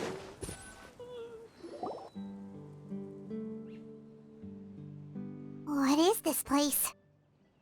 Somewhere long forgotten by everyone. It used to be a grand building. Yes, I have. Now it's nothing more than a pile of rubble. No one comes here anymore, nor does anyone care about what once happened here. Oh! Although, Where's this she? place Yup. does have something to do with the story I'm about to tell you. Alright. It was before I became a harbinger, and before Lyney and the others joined the House of the Hearth. Due to certain events, I first killed Clervie and then her mother. And this is where it all happened. You were the one that killed Clervie? Why? Patience now. Allow me to explain Clervie's side of the story first. I'll start from the beginning. Clervie was 6 years old when she was brought by her mother, Crucibina, to live in the House of the Hearth. From the outside, it seemed like a fairy tale. A thriving family made up of kind adults and friendly children. Crucibina was the knave at that time, and the House of the Hearth was under her control. She was Clervie's mother by blood, but she was also the mother to all the children in the house. Clervie was happy here, for a time. But she quickly realized that being part of this family wasn't a fairy tale at all. It was a kind of purgatory. Welcome to the Hunger Games! Hunger Games! Exactly. The House of the Hearth takes in war orphans from all over Tevat. But as for how to raise them, that depends entirely on the person in charge. Crucibina came up with a novel idea. She would teach the children to fight, force them to duel each other, and then crown as the king of the house the child who proved themselves most worthy of inheriting her title. It's difficult to estimate the number of children who died or were maimed in the process. There's little I can say about the ones who died. The ones that emerged with permanent injuries, on the other hand, well, they still served a purpose. They would be handed over to the doctor to be experimented on, or sent away on dangerous missions. Nothing more than tools to be used and then discarded. Oh my god. So those were the experiments Clervie was talking about. But what actually happened to her? You said that Clervie was Crucibina's daughter, so if Clervie tried to convince her to stop what she was doing, Crucibina probably would have listened, right? Despite being Clervie's mother, Crucibina cared little for her daughter. Yeah. She forced Clervie to join the House of the Hearth only as a means to demonstrate her own impartiality as a mother, to prove that she treated all her children equally. Clervie did try to convince her mother to change her ways, but it was to no avail. After her efforts failed, the only other option was to rise up and try to fight back. Unfortunately, the other children had already been thoroughly indoctrinated into the illusion of happiness Crucibina had created. Of course, there was one exception. Big ol' cult. Someone Clervie's age who knew the truth about the House of the Hearth. Her name was Peruere. Perry? Wait, the friend that Clervie mentioned? Friend, huh? I suppose we can call her that for now. Clervie was a cheerful and passionate person with a tenacious spirit. Peruere, on the other hand, was rather cold-blooded. Her cold-blooded nature allowed her to see through Crucibina's facade. Yet, it was also this cold-bloodedness that prevented her from acting against it. At least at first. While Clervie longed for freedom, Peruere was convinced that, amid all the fighting and violence, she would make it until the end. Despite their differences, the two became fast friends, united by their knowledge of the truth. Clervie told Peruere that she hoped to create a real family, where no one would be killed or sacrificed. There may have been a certain naivete to her ideas, but Clervie proved her determination many times over. She tried countless times to run away, ask for help, or expose the truth. But her efforts only earned her beating after beating. The only thing that kept her going was her strength of will. Even with her body racked with pain, she would still stand on her tiptoes and open the window at night. She and Peruere would look out at the moon together. What? A Yeah, fierce she's talking about longing herself in for third freedom person. shining in her eyes. But one day, that light simply vanished.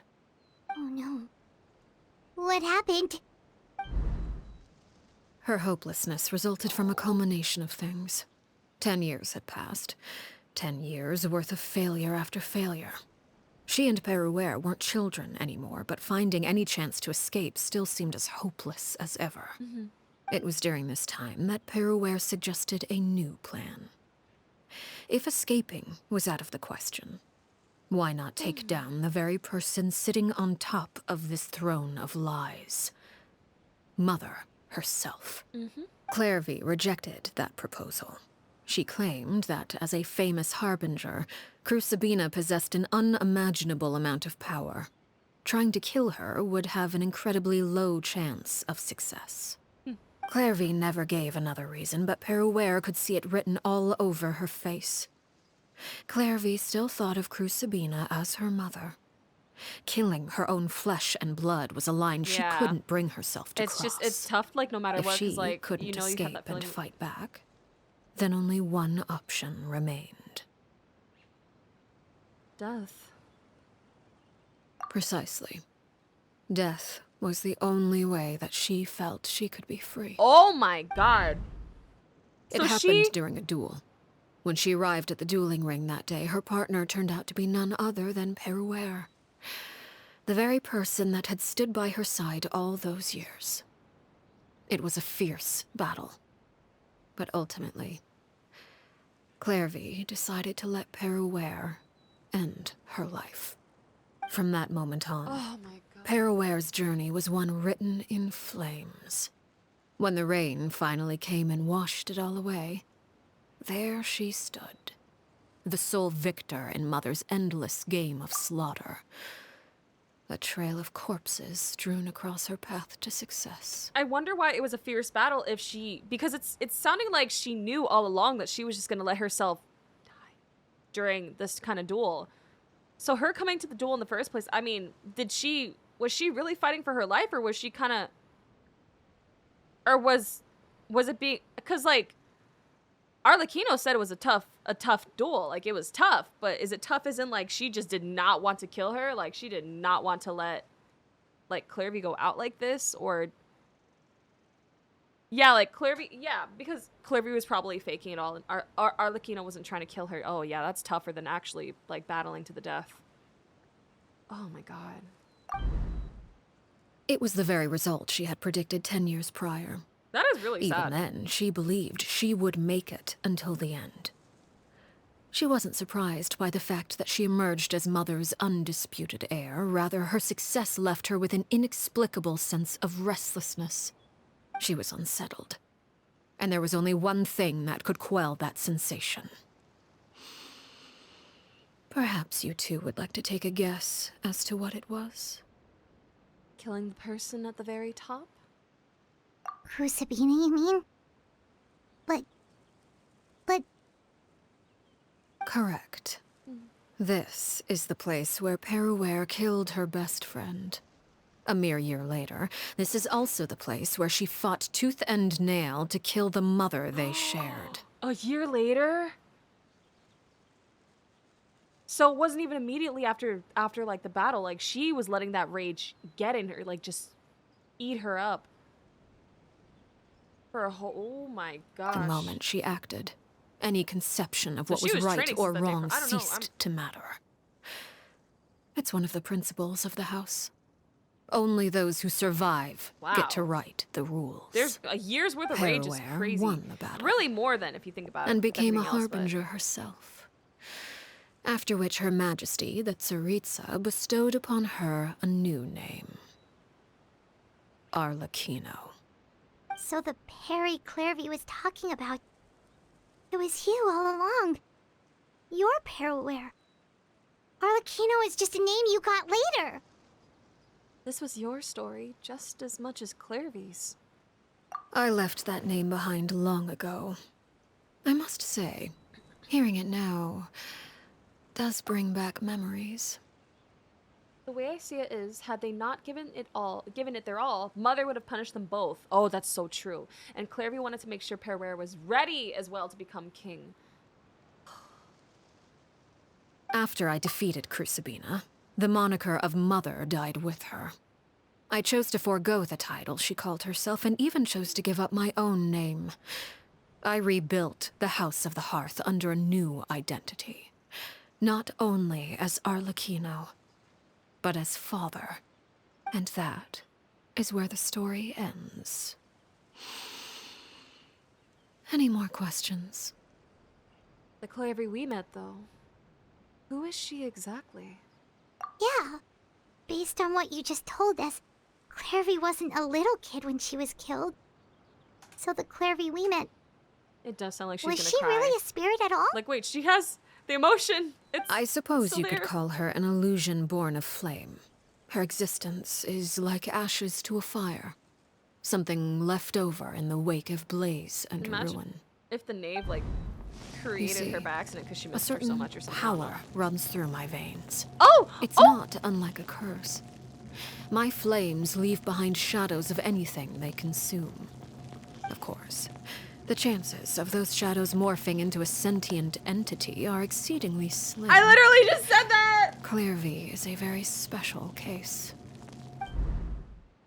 Clervie died when she was 16 years old.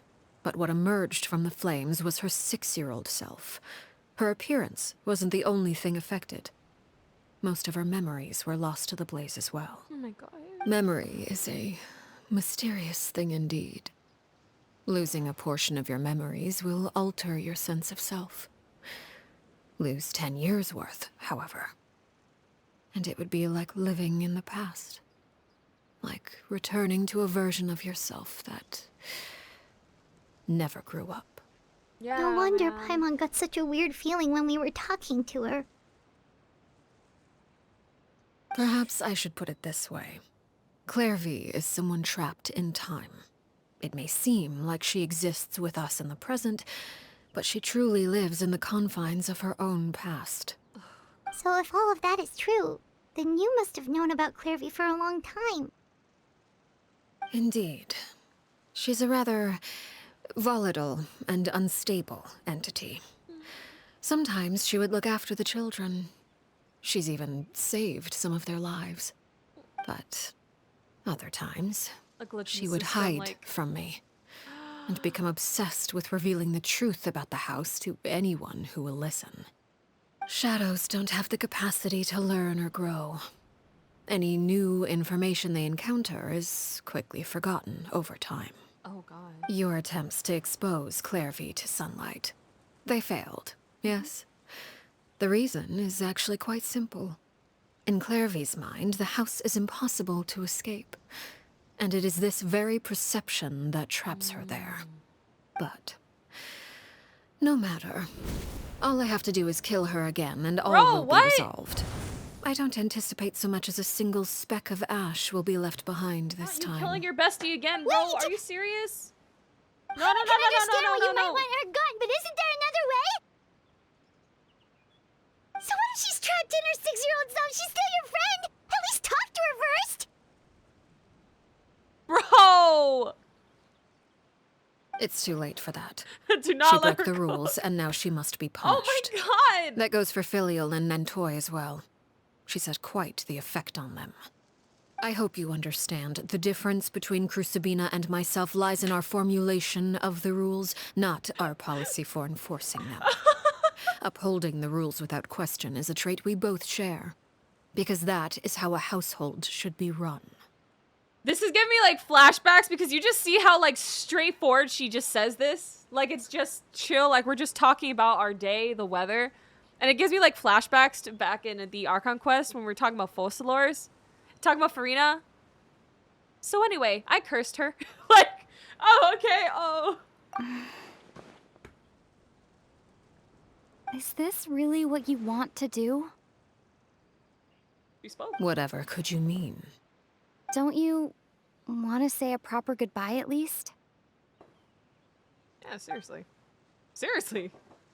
Whether as a killer or as a father, there are two things that must be avoided at all costs. Anger and sorrow. Anger makes you impulsive. Sorrow causes you to waver. Well, it appears it's about time to proceed. Before we arrived, I told some of my well-behaved children to bring our troublemakers here by nightfall. I do believe I've kept my end of the deal. I gave your friends quite a bit more time. As for what happens now, we'll just have to wait and see. Ah, great. Ah, great. Well. Oh. Here they are, Father. Oh, you gonna execute him? Oh. Seeing something like that would actually be a first for me. They're just speaking about it like... Clervie. I'm sorry. I heard about how you helped buy us more time. But I still failed. I couldn't find a way to fulfill her wish. Huh? Are you... Perry? Indeed, it's been a while, Clervie. Perry! Shh, stay right there. I'm sorry to postpone our reunion, but first I believe certain scores need settling. Oh, hell nah.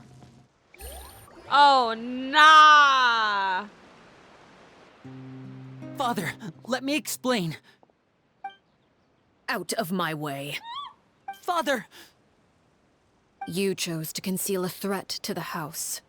And for that, you must be punished. Oh, God. Overall, however, I suppose your wrongdoing is hardly the most egregious of the bunch, so I'll deal with your punishments later.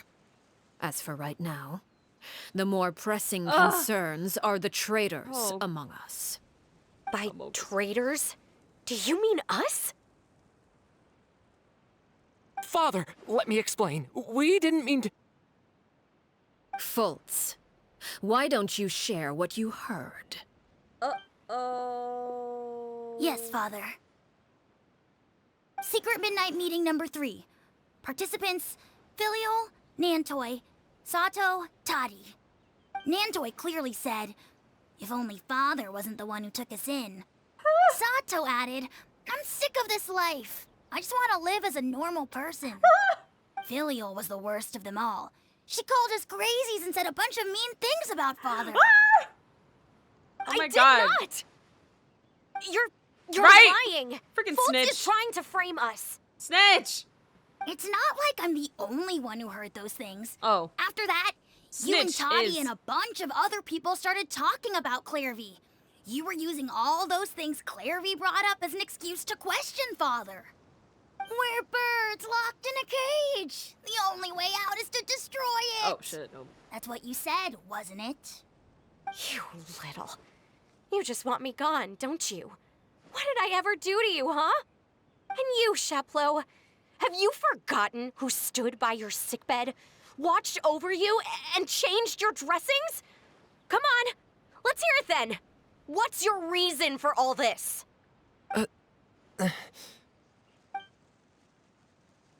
You're wrong, Filial. It's just loyalty to father, I guess. We don't want you to die. You're our family. Liar. You wouldn't be doing this if that were the case. So why? Why have you backed us into a corner? We all live in the House of the Hearth. You know the type of work we do, Filial. A single betrayal can cost dozens of us our lives. It's not like it's never happened before. That kind of thing is hard to forget. Straight up like cold. That's why the House of the Hearth cannot tolerate any form of betrayal. Ever since we came to Poisson, you've had 7 secret meetings. A lot of the things you talked about really crossed the line. Okay, you didn't have to air all the You've shit out, been dang. spying on us for half a month? Wait a second. Now that I think about it, the move to Poisson was just a way to make it easier to spy on us, wasn't it? Because we were all in one place. You've had this planned all along. Filial, Nantoy, I'm sorry. Man, she changed her dressing. I owe you both my life. I owe Clervie too. If it weren't for all your help after I got poisoned, I wouldn't be standing here today. If this were any other situation, I would do anything to repay that kindness. I mean, it's fair. They even have if to it take cost me my precautions, life. It's true. But rules are rules. I'm sorry. My hands are tied. Why? Why? That's enough, Filial. We made a mistake, and we should own up to it. We broke the rules, plain and simple. And now we have to face the consequences. I'm sorry, Chapleau. Bye-bye. Foltz. I'm sorry, Father. Bye-bye. We accept our punishment. Chapleau, according to the rules of the House of the Hearth, how should these traitors be punished?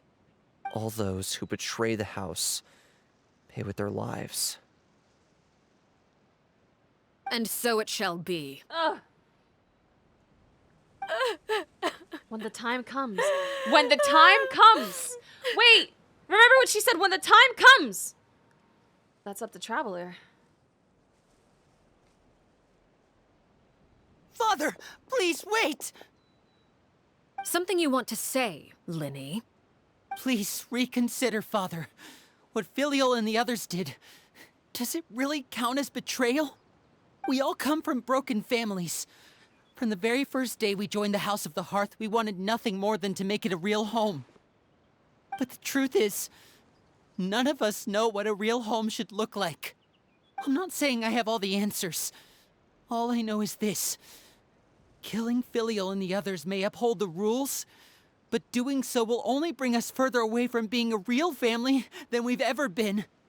So please, Father, please reconsider. I agree with Lyney. Father, please. Lyney, you...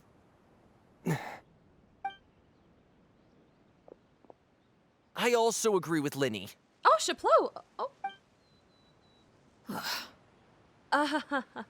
An order once given cannot be rescinded. However, given the extent of your determination, I suppose we shall have to go about this a different way. Yeah, that line hit hard. None of us know Draw what real family your is. weapons and face me. Oh! Our weapons? Fight, dude! Father, are you referring to a duel? Precisely. The rules of the House will not be altered. Traitors must be punished. However, resolving disputes with a duel is also one of our rules, one that also applies to me. Demonstrate a sufficient showing of strength, and I shall offer a concession. Oh, hell yeah. Wait. Beat Father in a duel? Impossible. Father is way too strong. Even for Lyney.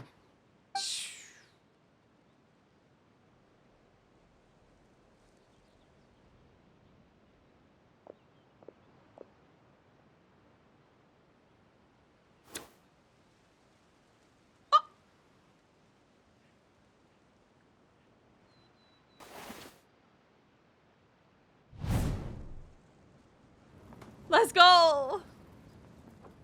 Did you hear that, Traveler? Lyney and the others have to duel the knave. What should we do? Can they really win something like that? That was so cool. If they lose, those people from the house are really gonna be executed. Hey, are you listening? Is executing them really what she wants?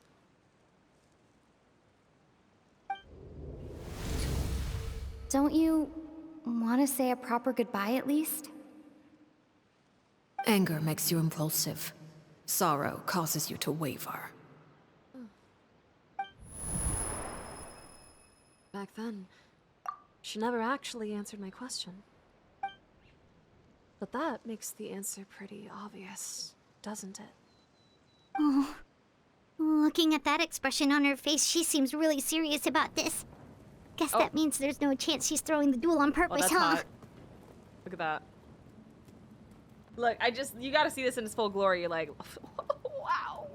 Ah! Okay. There's no way the knave will lose on purpose. Although... When guests are around, families are often on their best behavior. And any disputes are less likely to escalate. When the time comes, make the choice that you deem most appropriate in the situation, and lend your help to the House of the Hearth. What's wrong, Traveler? Hey, where are you going? Traveler? Let's go! I'd like to see for myself what the fourth of the Fatui Harbingers can do. You're asking to join the duel against the knave? If that's okay. I'll allow it. We do have a ready-made dueling ring at our disposal after Let's all. go! All I would advise is this. Keep a firm grasp on your weapon and give it your all. Any less, and you may just lose your life. Okay. We're doing this. We're actually doing this. Oh god, we're getting in this. Ooh! Like... Everybody stand! This isn't the team I... Now you shall God, perish! this is my time. Ah! Where are you? Closer now! Oh Lord. Well, I hear the music for this too? Watch out for Father's movements! Oh, I see. I'm not even like... Rising flames! We gotta shield ourselves real. Now that's more like it. there is no escape! Torn to oblivion! Okay, I won't panic, I won't panic, I won't panic. Are you alright? Yes, I'm fine! Oh, shoot, I hate... With the fall of darkness, Hey there! destruction shall Here comes the rise. Clearing the bond Have a taste of pressure. Oh, clearing a bond of life! Oh god! Okay, bond of life, bond of life, bond of life. I still have to know that. Is it my turn now? Oh god! Not bad. You've proven to What? be Should I a do that worthy or what? opponent after all. Oh, see, I just... Coming at ya! They attack with... What? Oh. Oh, she's bringing out the separate... Ooh! Separate!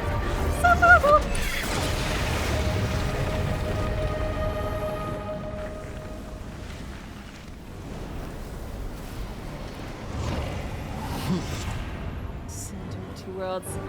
Yeah!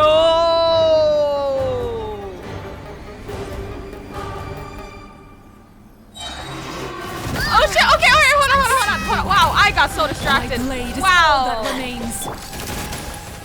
You know I got hella distracted by that. Quietly now. Now's our chance. Over here! Okay, over where? Why do they never miss?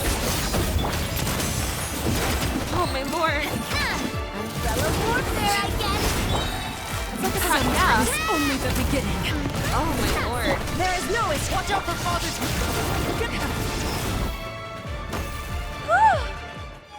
Oh!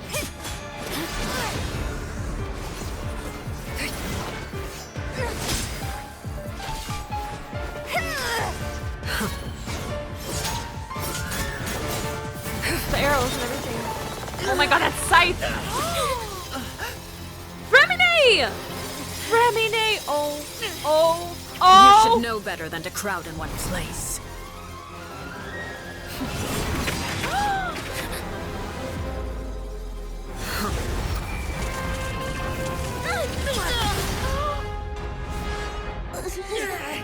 Oh, I know.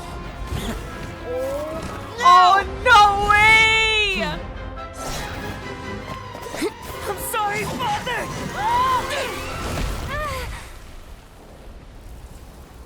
Did they? Oh my god. Sorry for what? This pitiful excuse for an attack.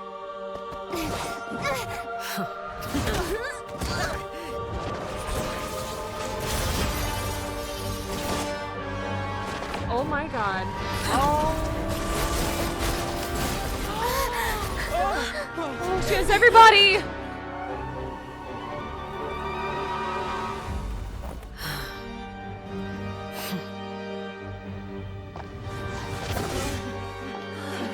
This is really it.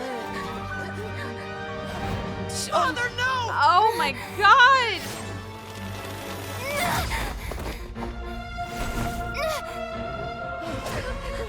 Made it out, did you? You're stronger than I expected. Is she gonna hypnotize her? Oh my god. Bro. Crimson moon. It's just like with HSR and like how we're Acheron's. I can't move. Look, freaking Sharingan, like.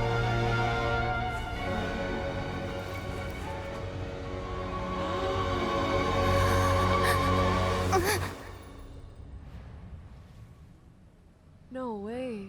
Still, not strong enough to beat me.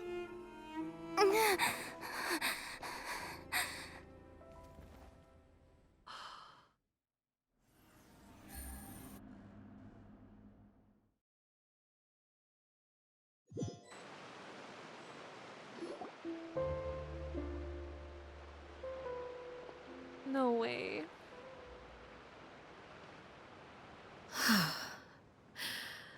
I believe we can end things here.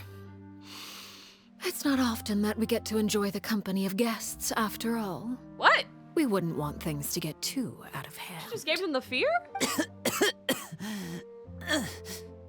Brother, are you alright? Lyney. Given that I am the victor of this duel, as agreed, the punishment stands. No! I never thought things would end like this. However, I'm sad. Everyone involved in the duel demonstrated a remarkable level of strength and determination. In light of this, I'm prepared to change the method of execution. Well, to what? To what? Elwar, the bottled flames I gave you for safekeeping. Do you still have them? Yes? I wasn't sure what they were for, but I've kept them super safe. I didn't lose a single one. Wonderful. Then, in just a moment, I'll have you administer them. Oh. Bottled flames? Oh. Indeed. They're the product of a secret experiment. Under certain special circumstances, flames can be extracted from my person and preserved. Once ingested, searing pain will spread across every inch of your body. No harm will come to you physically, but your memories will be burned away.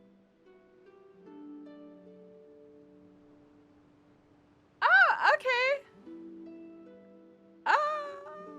If you can withstand the pain, when you awake, you'll have forgotten everything you know about the House of the Hearth. and will be expelled from the organization. Remember the newspaper guy? In other That's words, probably what happened to him. administering this concoction will kill the version of you that grew up in the house. Wow. And give you a new identity. Oh, wow. So that means the young man that I thought looked familiar, the one selling newspapers outside the Palais Mermonia, he must have been the same horror we saw on the list of executions. He wasn't killed at all. Memory is a mysterious thing indeed. Losing a portion of your memories will alter your sense of self. So she does care after all. No. If my understanding of the knave is right, she really thinks of that as killing him. The horror that lived in the House of the Hearth is dead. The one that remains is simply a normal person living out his life with his beloved. Even so, it's much better than actually ending their lives. So, you're just letting us go, Father? My God. You misunderstand. Memories are extremely important. Once consumed by flame, the version of you standing before me will die, and our secrets will die with you. So no, I don't intend to just let you go, because the person who survives will be nothing but a stranger. I've never seen someone so merciless and merciful. Like, even so, I won't have to live in fear anymore. I'm sorry, Father. I'm sorry I let you down. Yeah. I really... It really is like the best of both worlds. It's... Don't cry, Filial. She needed this. You haven't left the house yet, so there are still rules to be followed, yes? Remember what I taught you. Anger makes you impulsive, sorrow causes you to waver. Don't let yourself be controlled by your emotions. You just gave her like the best news all day. I'll remember. Dry your tears, and go pursue the life you really want. Yes, Father. Chapleau, Fultz, Elwar, take them back to Poisson. And bring Lyney and the others as well. I prepared 3 extra vials of bottled flames. As for whether to take them, the choice is yours. Oh, so they can Goodbye, choose. These 3 can children. choose. The next time we meet, I will no longer be your father. Thank you for all you've done for the house. I hope you have bright futures ahead of you. That includes the 3. Yeah, what about Clervie? Where's Clervie in all this? Father. So she does care, just in her own scary way. Let's go. So nobody's actually gonna die, they're just gonna forget. Which, I know for that one chick, that's probably the best thing ever. Grab my arm, Lyney. I'll help you walk back. Thank you. My God. Clervie. Oh, Clervie. She probably just wants the 3. Yeah. Clervie. Clervie. Clervie. Huh?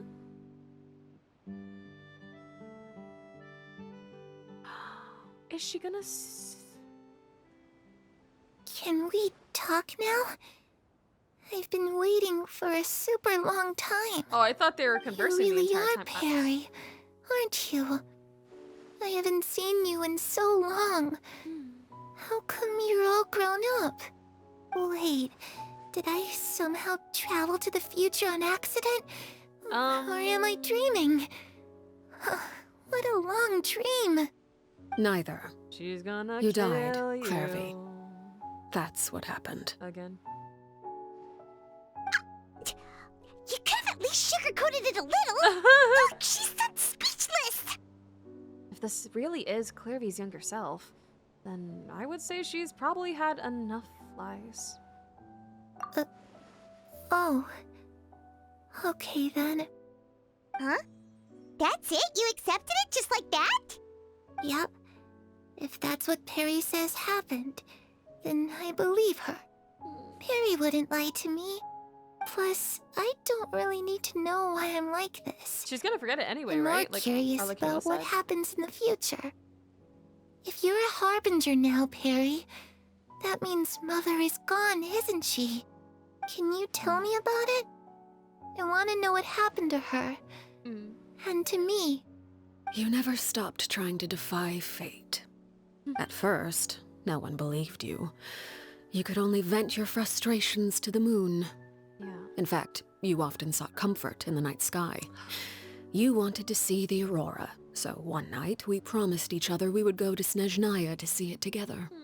Later on, you tried to run away, but you were brought back each time. Mother spared your life, but it wasn't out of kindness. Instead, she decided to make an example of you by slowly torturing you over time. That way, the other children would know what happens to traitors. So terrible. Still, you never gave up. Mother hoped that through ruthless duel after ruthless duel, she would be able to crown an ultimate victor among the children she raised.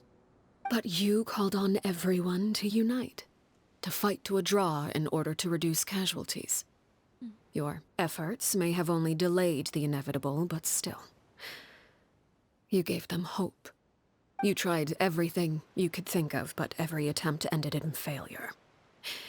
Still, you never turned your sword on Crucibina, and you never turned it on me.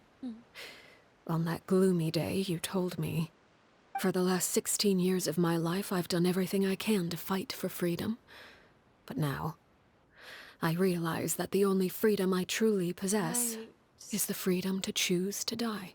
Having to be so I never strong imagined I at would such a say young something age. like that. I must have been feeling really worn down. But somehow, I still think I understand. According to Mother's plan, only one of us was going to make it until the end. And I always hoped that person would be you. If I could do it all over again, I still don't think I would make a different choice. Even when I first met you, I knew you'd be able to do what I couldn't. Is that so? Even now, I'm not sure I truly understand what kind of freedom you were trying to pursue. But as the head of the House of the Hearth, and as the children's father, I've tried to give them the most basic of freedoms. The freedom to choose their own fate. It's something I discussed with the Eudex of Fontaine. The children who want to leave the house will have their memories wiped clean of all secrets pertaining to the organization. In return, they will be allowed to live a normal life in Fontaine without being prosecuted for their past. Of course, I won't simply hand freedom to them on a silver platter. They have to fight for it and prove themselves worthy of it. Yeah. Only freedom that is earned has true value. That's more than enough. That's exactly the kind of life I was fighting for. You know, Perry, I think you're a pretty amazing king, and a really great father, too. I'm really happy that you're the one who took over the house. I guess I do have one regret, though.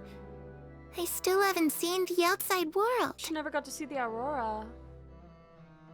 Well, it just so happens that our dear guests over here have been to many nations and traveled to countless places.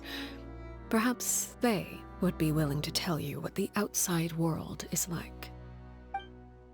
Really? Of course! Oh, God. We've Sorry. traveled all over the place. We've got so many stories, we could probably talk your ears out for 3 days straight!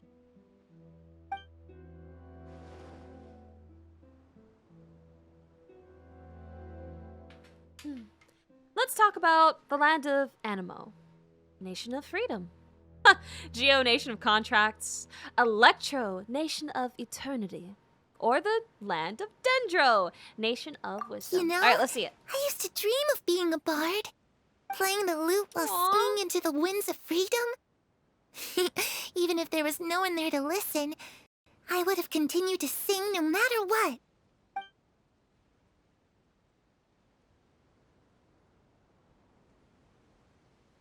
Ah, that's where Mora comes from. I never knew that before. If I asked Mora, I would buy 3 new dresses. One for me, one for Perry, and one for Mother. It's just too bad Perry doesn't like wearing dresses. Man, don't fucking worry about Mother. She probably wouldn't accept something like that either. I guess I'd just have to keep them all for me then. I could wear a different one every day. Aww. Alright. Oh! Let's talk about Electro. Those yokai you mentioned, what do they look like? I once saw a drawing of this one guy with horns on his head and a super scary face. Alright, testing, Are there testing. any yokai like that? Oh, sounds like you're talking about an Oni. Testing. Yep, we've met one, and let Paimon tell you, they're not nearly as scary as they look. Let's talk about Dendro now.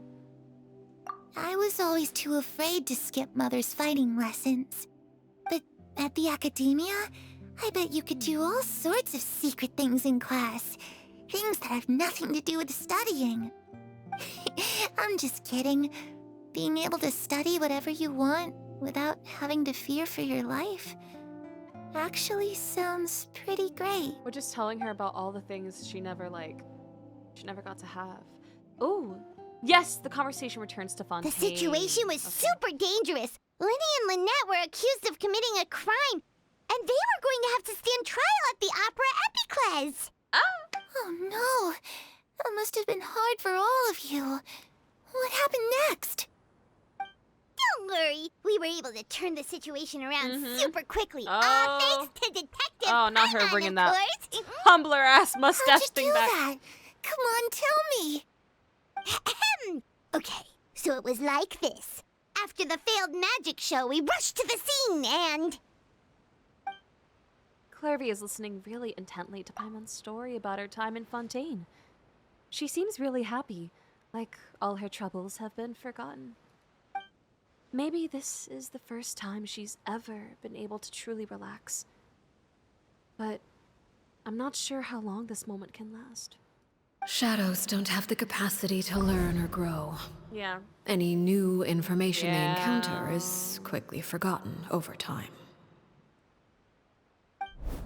As time passes, she'll probably forget everything we've told her and go back to being that scared little girl who could only hide in the shadows. Huh. I was so busy thinking, I almost didn't notice. The sun has risen. Ooh! Uh-oh. Clervie, you've worked tirelessly from the shadows to overthrow the House of the Hearth. Now, by my authority as the Knave, I shall announce how this matter ends. You are hereby expelled from the House of the Hearth. You are no longer tied to this place, nor are you bound by its rules. You're saying that I can finally leave? I get to experience the outside world as well?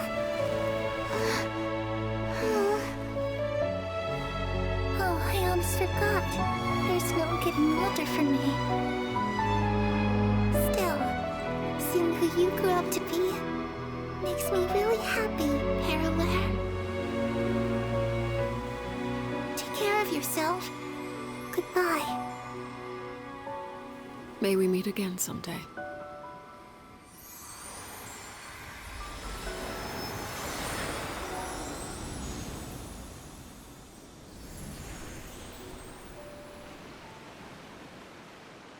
Clervie.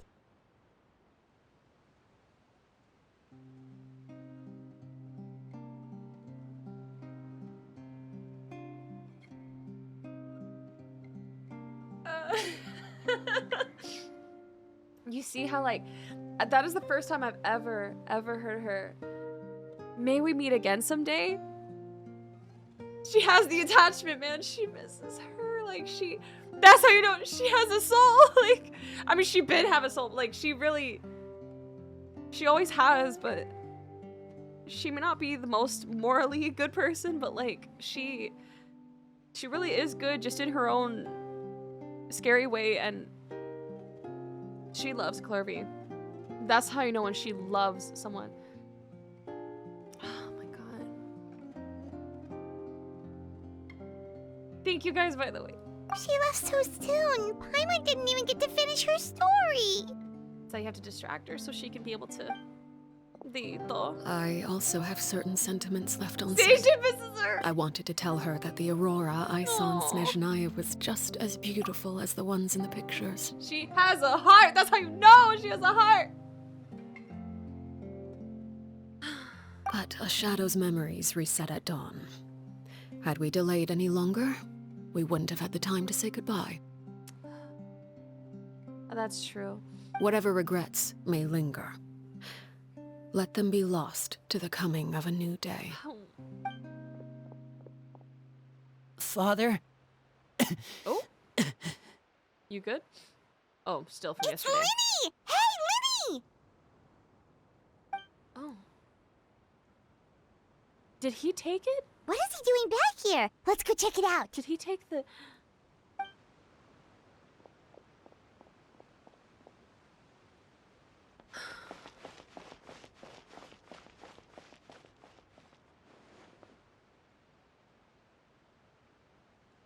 Oh my god. Father, the bottled flames have been administered. Oh!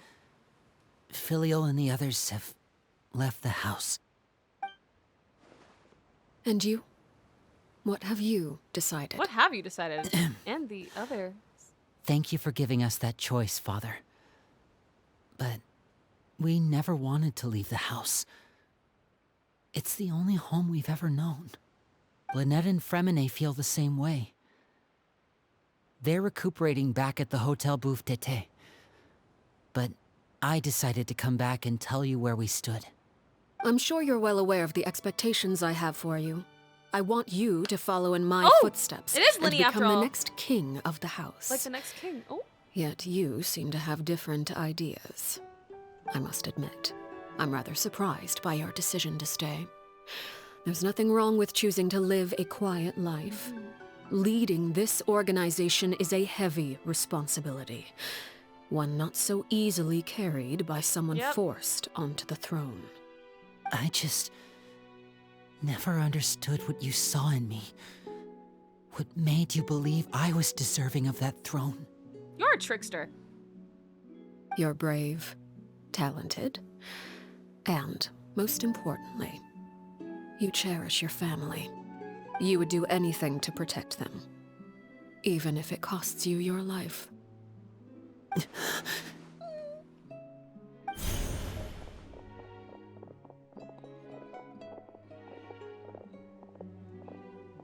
Speaking up back there was so brave of you, Lyney.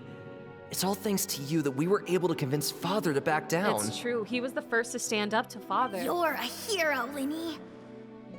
And then everybody else followed, and that's that leader mentality. Father is the real hero. Had Father gone all out during the duel, there's no way I would have walked away with my life. She must have had it all planned from the beginning, from the very moment she suggested a duel. I'm not deserving of that title. I'm not strong enough Lyney, or smart enough. You will be. You're wrong. In my opinion, all you need to be deserving of the throne is conviction and the necessary strength to act on it. We may have different ideas of what it means to be a family, but you can hardly be said to lack conviction. Yep. What you truly lack is strength. For someone of your talent, though, that's something that will come with time. Even without that strength, you still chose to face me in a duel, even though the odds were stacked against you. That capacity to honor your convictions is what I truly see in you. Father. No one knows what the future holds, what tragedy or triumph may be in store. Being at the head of this organization requires the strength of will to face whatever comes. Caution will only hold you back. If reaching a certain standard were required to go after what you want, I would never have succeeded in killing my predecessor. Back then, there was still a considerable gap between our abilities. Strength may decide the ultimate victor, but those who let a lack of strength dictate their decisions or undermine their convictions will never be worthy of the throne. I understand, Father. Thank you. Children must grow up to surpass their parents. Only then can a family continue to flourish. The road ahead is not an easy one, so I'll ask you one last time. Are you certain you want to stay? You've done so much for me, Father, and that kindness must really be making repaid. sure. Plus, with Project Stuja at hand, there are many dangers ahead, and I, for one, don't intend to back down. Protecting my family at all costs. That's my conviction. Then you're welcome to stay. As for Project Stuja, you need not be too concerned. If those cowardly businessmen and heartless dignitaries try to take us down, I'm prepared to teach them a lesson. Having members who longed for the light was our organization's last weakness. With those members no longer among our ranks, the House of the Hearth is like a spider hiding in the shadows. We need only wait for our prey to come to us. Yeah, she could At cook them for sure. present, our imperative is to use their plan to our advantage. In doing so, a crimson moon shall rise amid the frigid blizzards of winter. No demonstration of loyalty shall go unrewarded, and no sacrifice shall be in vain. As for the two of you, whether we meet again as friend or foe, I'll remember the camaraderie we shared in this moment. No matter how arduous the journey ahead, I hope we both reach our desired destination. Oh my god. All right. Now we're gonna wait till 2 days later. Let's do the clock.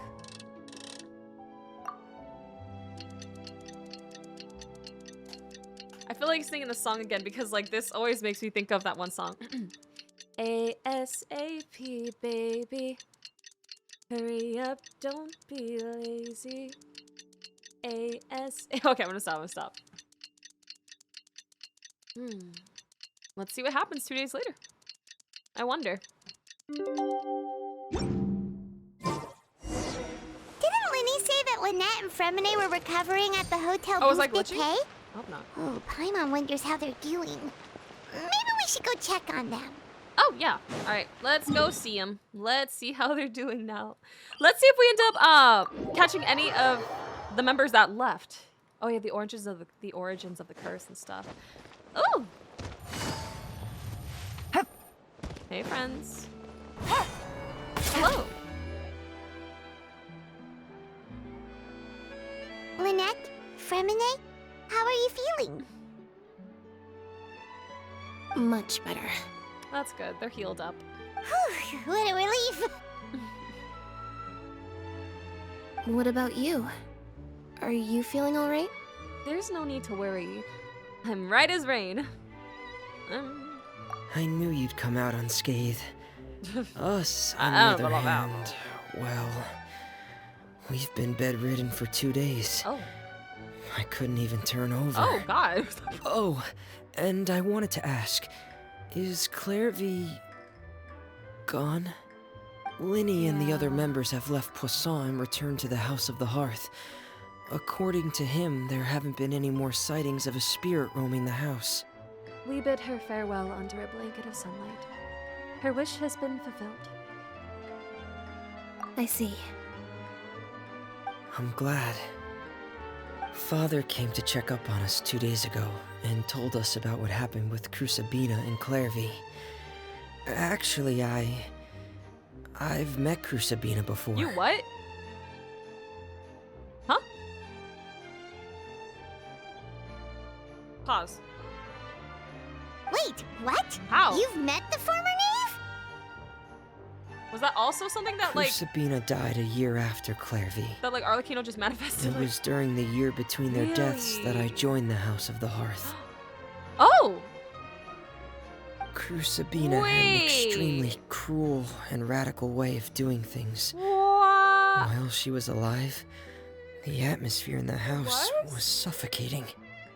When I joined, though, the experiment she valued so much he was a had little kid already at the come to end. an end. It and wasn't the all one that people died in involved, Arlecchino's demo. dead and injured alike, were gone. Crusabina never talked about the past with us newcomers. A couple of months after I joined, Okay. Oh, wrong eye color. Father Oh, true, killed true. I was gonna say, Crusabina never mind. and My burned bad. all her files. With that, The names of all the people subjected to her experiments, Clervie included, were lost to the flames, along with the painful memories they represented. He is older Father than we took in thought. Lyney and Because me what? a couple months after that, but she never mentioned anything about Crucibina or Clervie. It really seems like something she was planning to keep to herself.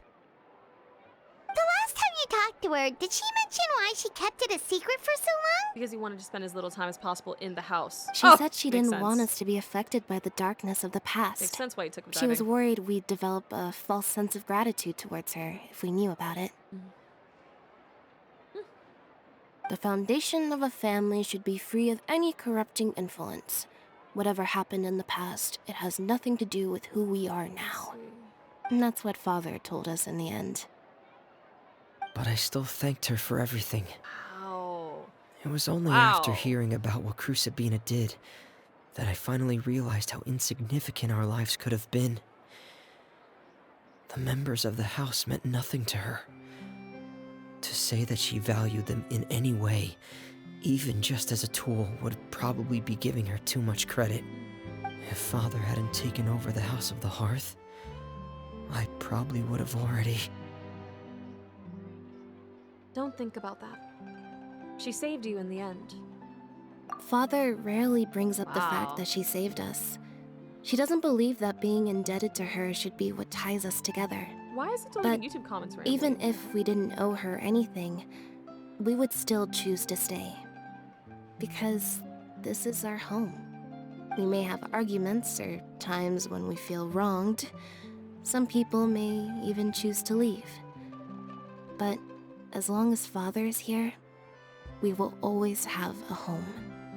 Whether the path before us is bathed in sunlight or shrouded in shadow, we'll follow Father wherever she chooses to go. So I wanted to say thank you for helping us make it through this crisis.